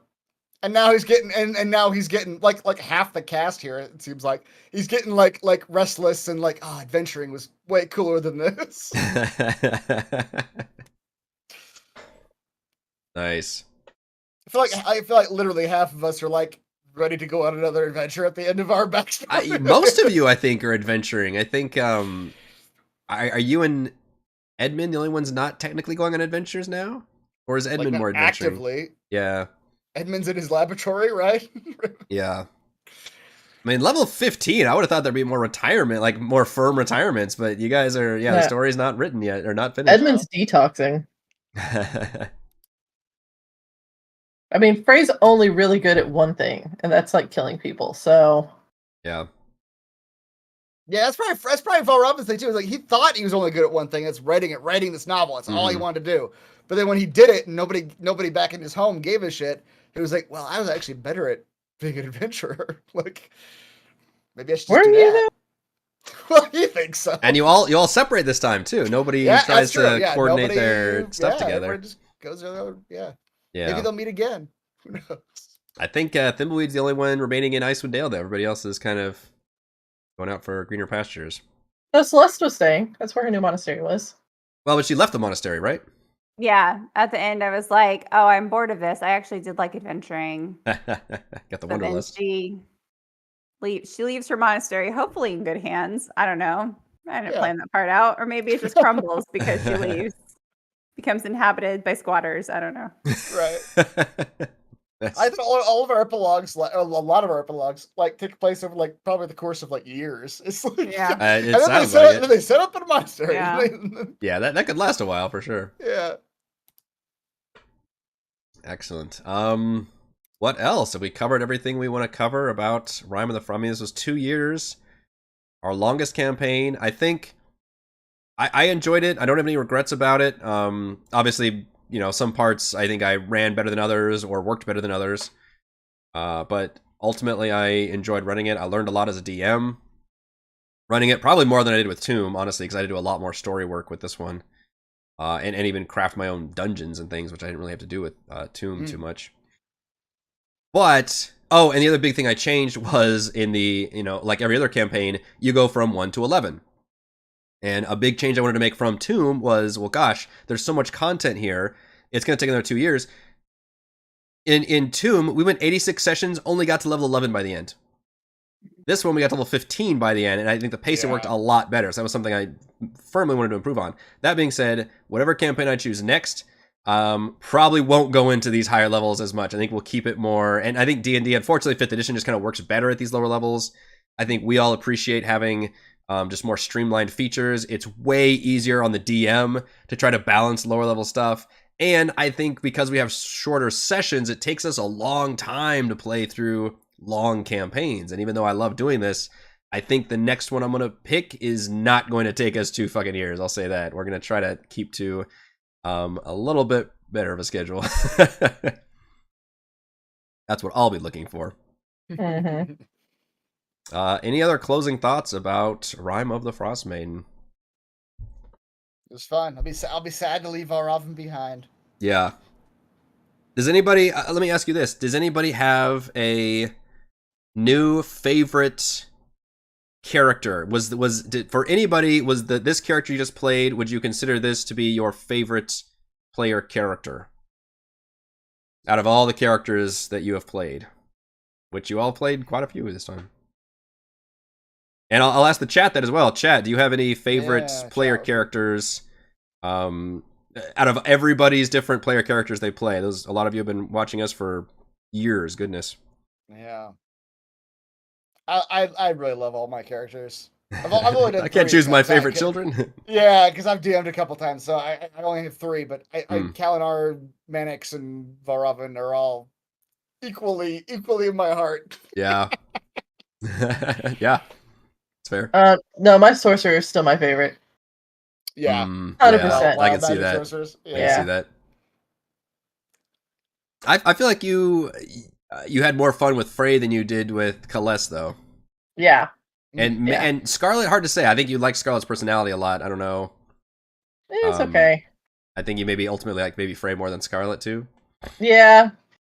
Scarlet got annoying after a while. Hard to be friendly again. Yeah. Yeah, basically. That, and you can only do Southern for so long that sometimes, you lose your accent. That's which shout out to all of you for doing some voices with these characters. That's tricky to go for years. As a side note, on this particular campaign versus all of our other campaigns, I don't know, this just popped in my head, but our session 1 is my favorite session 1 of any campaign, because I remember session 1, we all came in hot. Yeah. Like everybody came in doing voices and was like fully like it felt like everybody's character was like, I know what I'm doing here. Yeah. Like this session 1 of this particular campaign was, I thought, really great. Yeah, I think I said this like during like just like the character building session, but I feel like the secrets thing, like for me, gave me like like enough backstory to I don't know. It like anchored it for me to be able to come in like with like all the character stuff. Cause like you sort of have a character in your mind, but then Eric's like, okay, you have to choose this or this, and you talk it through with Eric, and you're like, okay, like I don't know, it just developed it more, I think, for me. So I think this is probably my favorite character, but I only have like a couple, right? Because other than the one-off sessions, I just have this one and then the Dragonborn, which I don't remember that character's name. Bryces. No, That's mine. All There these years go, later, there he he goes. still does it. Years It was later, Corinne. Fucking 4 years Corinne. later, Yeah. Corinne was. There's sexist Chris strikes again. Chris, once I again, heard that one. stereotyping women. Yeah, Corinne, Gillian, because Gillian you played again in in War for the Lost Plains, so you actually Gillian. played the character in two Yeah, campaigns. I forgot about Gillian. See, it all just blends together. I don't know. No, I think Celeste is definitely my favorite of yours for sure. Yeah. Reese, what do you think has been your favorite character so far? Consistency wise, I liked the one I'm playing now, whatever his name is. Thimbleweed. After Thimbleweed. midnight, we forget names. It's Yeah. okay. That's fair. I liked him. I like his backstory.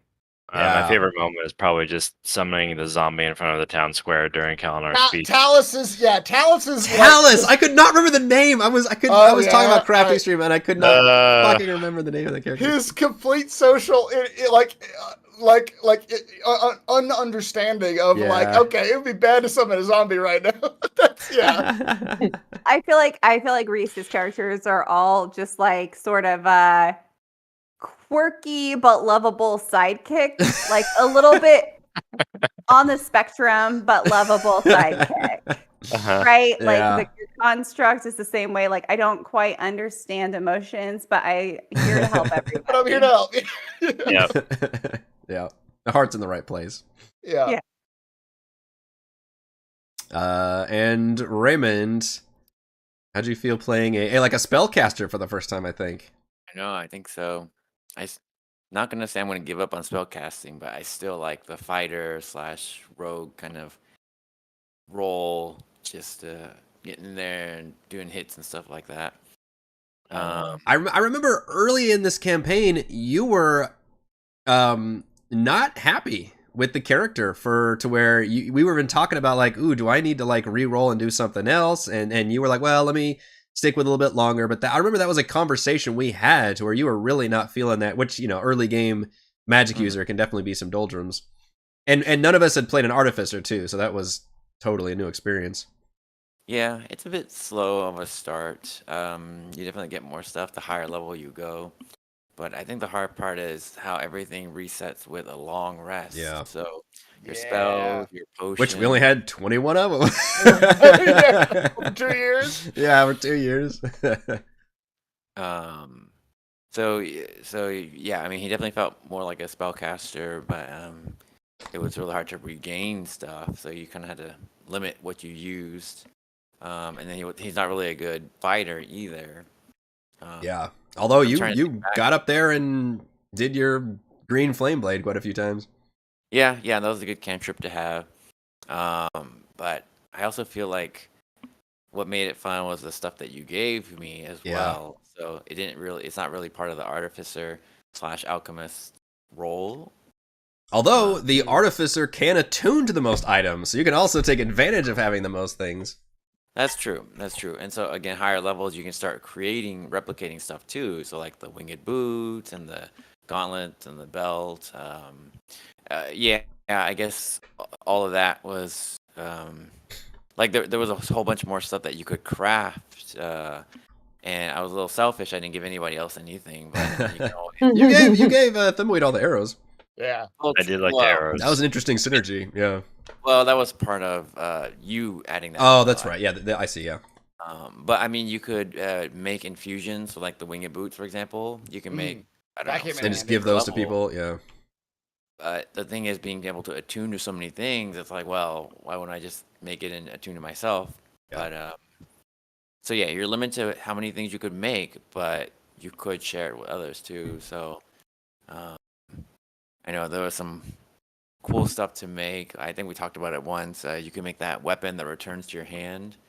And so I was talking about like giving that to Frey. She could do her javelin. It comes back like Thor style. Yeah. Right. But it only works like the one time anyway, so I wouldn't see much use on that one.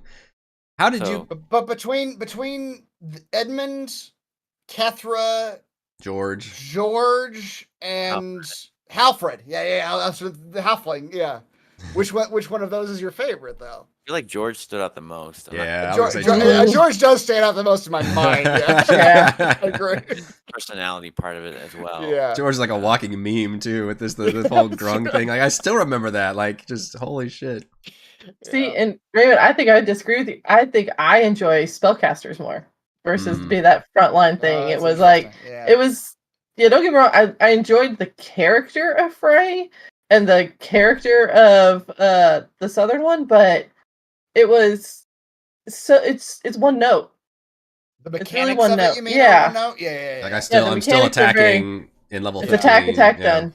Attack done. That's like totally how I felt with the monk. Like it's just attack, because especially like with the monk, you're just you're rewarded for just doing attacks because it's like a bonus action. Right, because all your stuff triggers off of attack. Yeah. So I think I've like expressed this. I don't remember if I've said it to you guys or other people talking about D&D, but I'm just like, I feel like I just do the same thing every time because otherwise it's like an inefficient turn. If I'm like, oh, I'm going to use this other ability, well, then I don't get my extra attack. I've heard that about the monk before, though, too. Yeah. Like just marshals in general in 5th edition are just, they don't hold a candle to all the things spellcasters can do, ultimately. Yeah. Once you get above like 7th, 8th level, then suddenly it becomes like, okay, all the marshals are doing the same thing. And you're right, the balance spellcasters are doing something different every gets crazier as you get leveled up because all of a sudden, Balraman's like, oh, I can just force cage this person, and then Marshall's like, I can do anything close to that. We can just sit there and take a whole bunch of hits. That's about it. That's right. Like we end up just literally just being a shield. That's it. Yeah. I think that's a 5e issue for sure. It might be a 5e and also just a timing issue too, like how long the campaign goes. Yeah, and that's a consequence of going for 2 years at level 15. Is like if your character is fine, that's a long investment versus. And so, Ack Inc., they play the same characters for like 20 years or whatever. Yeah. But I think we enjoy having these different options and different character builds and, trying different things. And yeah, that gets rough for 2 years. I was going to ask, how did you all feel about the magic items in general? Like the amount, the power, what you guys ended up with, the options you had? Because a lot of that is the DM. This one, as written, I feel like was very low on magic items. And I had to infuse a lot more to it, and as a cool consequence to going higher levels, I got to create a good chunk of magic items as well. I felt pretty flush. I felt like you corrected pretty solidly because I felt like we were always pretty well endowed with magic items to the point where we had to like start discarding them at pretty early on. Once you get into like destroyed a lot of them at the end. Once you get to tier, that's true. That's a funny moment when you have to feed it. Once you get to tier 3, you're like, well, shit. And it becomes an arms race for the DM because it's like, well, I can give them this item. It requires attunement, so it means I have to look at what everybody's attuned to and be like, is anybody gonna want this? Is as good as like what they've got now? I had the idea like fucking 6 months ago. I never did it, but I still thought I should have like tied some of those attunement items to Lord Marbury. Just had him act like a second attunement creature for me. Like, okay, you're gonna wear the fairy fire lantern around your neck, Pegasus. And you're gonna use it. That Pegasus drove me crazy at times. Like and some players build characters that are all about like the summons and stuff, and I've heard how imbalanced that can be if they actually play it to the best of their ability. As a and it creature, can be, it can be pretty now you crazy. got a second creature running around. Yeah. I mean, I appreciate that we made it a character and it was all RP, but there were moments where it's like, oh man, this 90 fly speed is fucking crazy to be able to have this Yeah. like at your disposal most of the time. Yeah. Thankfully, you didn't have it for the very end, or it might have changed the whole final Right. battle quite a bit. But I did appreciate that it was a character. Instead, we too. just gave it to our NPCs. We gave it to Valen. Yeah. Like, hey, you take all these magic items that we don't have room for anymore. Yeah. It's funny how long it took us to finally give her something. I know. Mhm. Right? Okay, and probably my last question: NPCs. Who was everybody's favorite NPC in this campaign? And I know it's going to be tricky to remember some of them, but this is a recap episode, so this is the best chance to try I feel like I would need a list, but I do remember the giant woman that was hanging out with us for a while. Not a giant, a Goliath woman. Oh, that was was- a dude. It was a Goliath Was it? man. No, it wasn't. It was really. Yeah. Giant woman? I don't. Yeah, it was a Goliath man. Kapunuk? Yeah, Oh, it was a guy. Okay. that was a guy. Yeah, Yeah, he was That was a cool. guy. It was cool. I'm gonna have to go with Blista. Yeah. Yes. Oh man, Blista the Yeah, Goblin. What did happen to Blista? What The happened origin to her? story We of left Blista is her in insane. Tin Towns. Yeah, so I had an out with her because I knew going into the Nautiloid that this is going to be a dangerous situation. Or no, it was because I killed the wagon. I destroyed the wagon before you got to the she didn't have a Nautiloid. place to work anymore.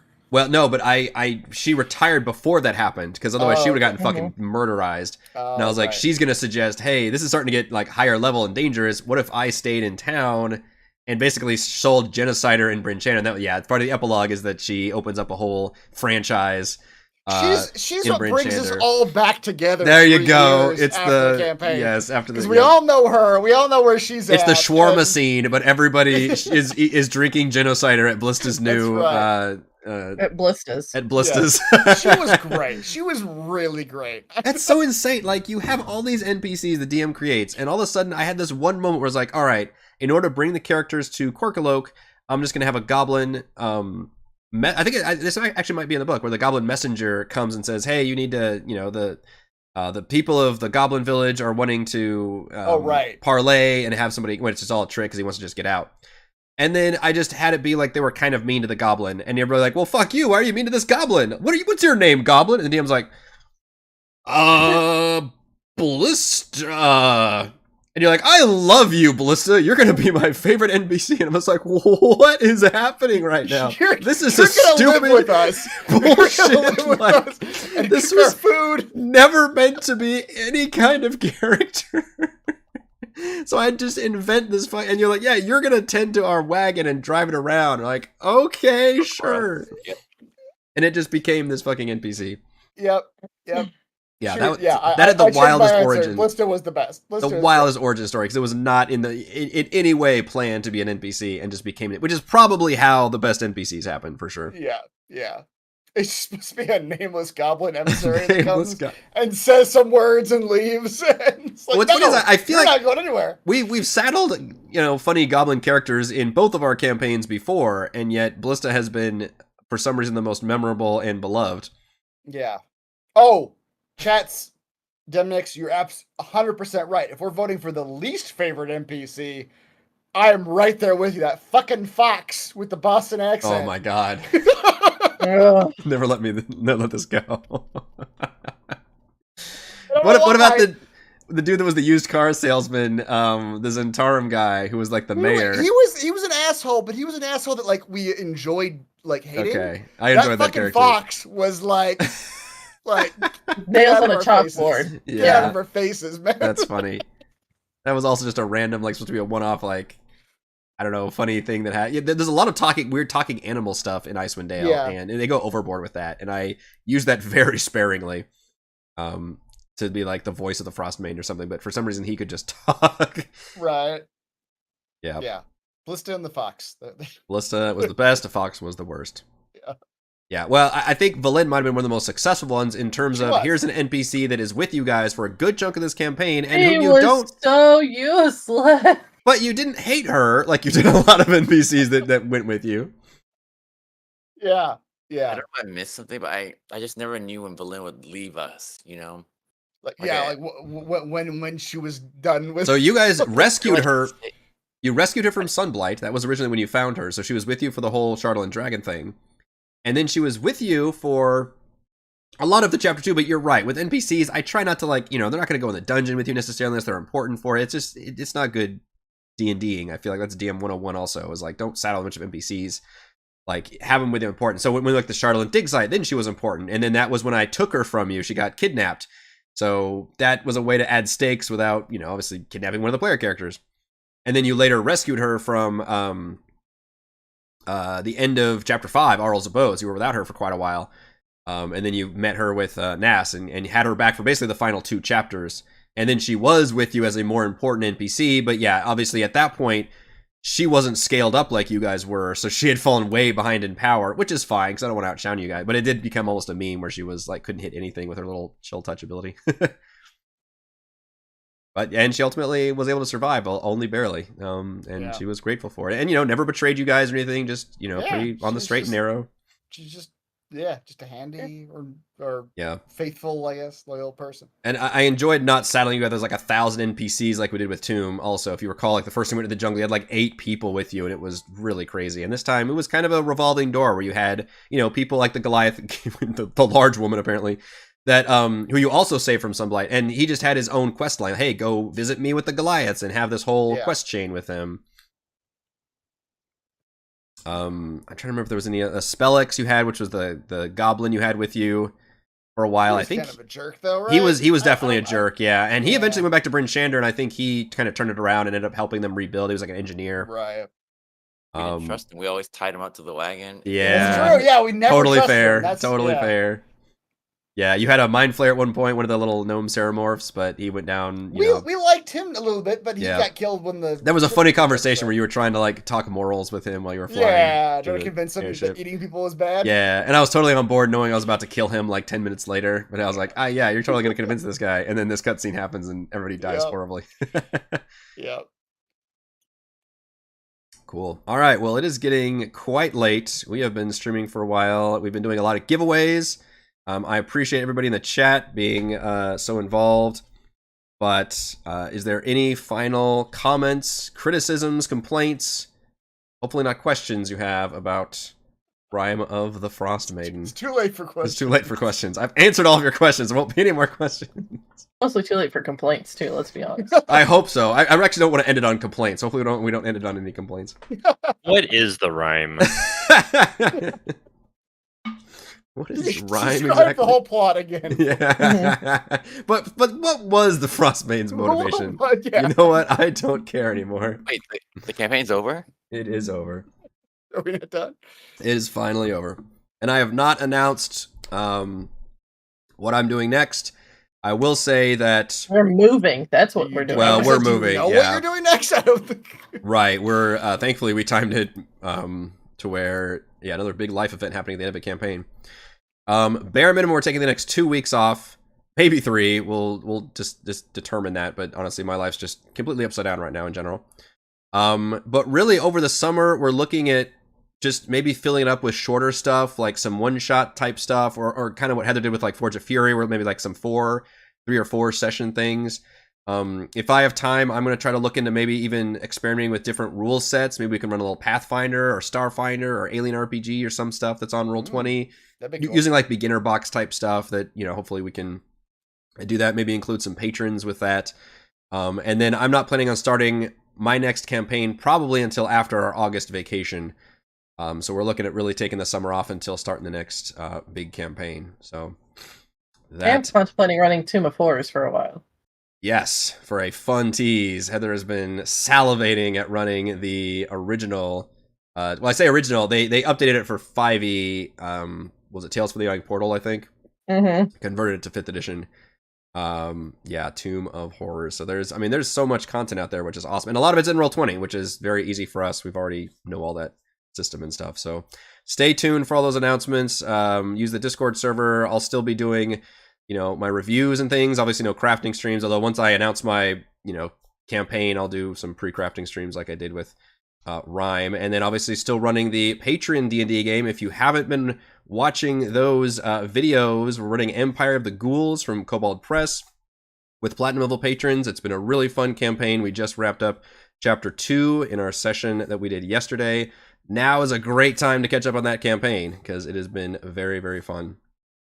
All right, folks, I think that is going to put a final bow on our 2-year-long 90-session Rime of the Frostmaiden campaign. Thank you so much to my amazing, wonderful players, Chris, Heather, Rochelle, Raymond, and Reese, for sticking with me.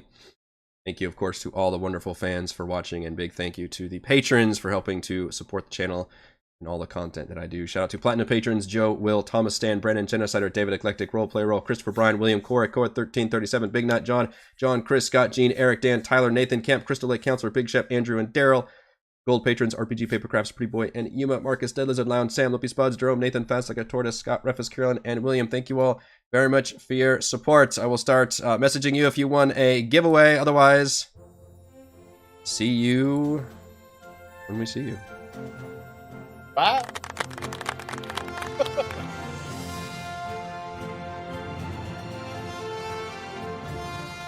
I do not understand any of that.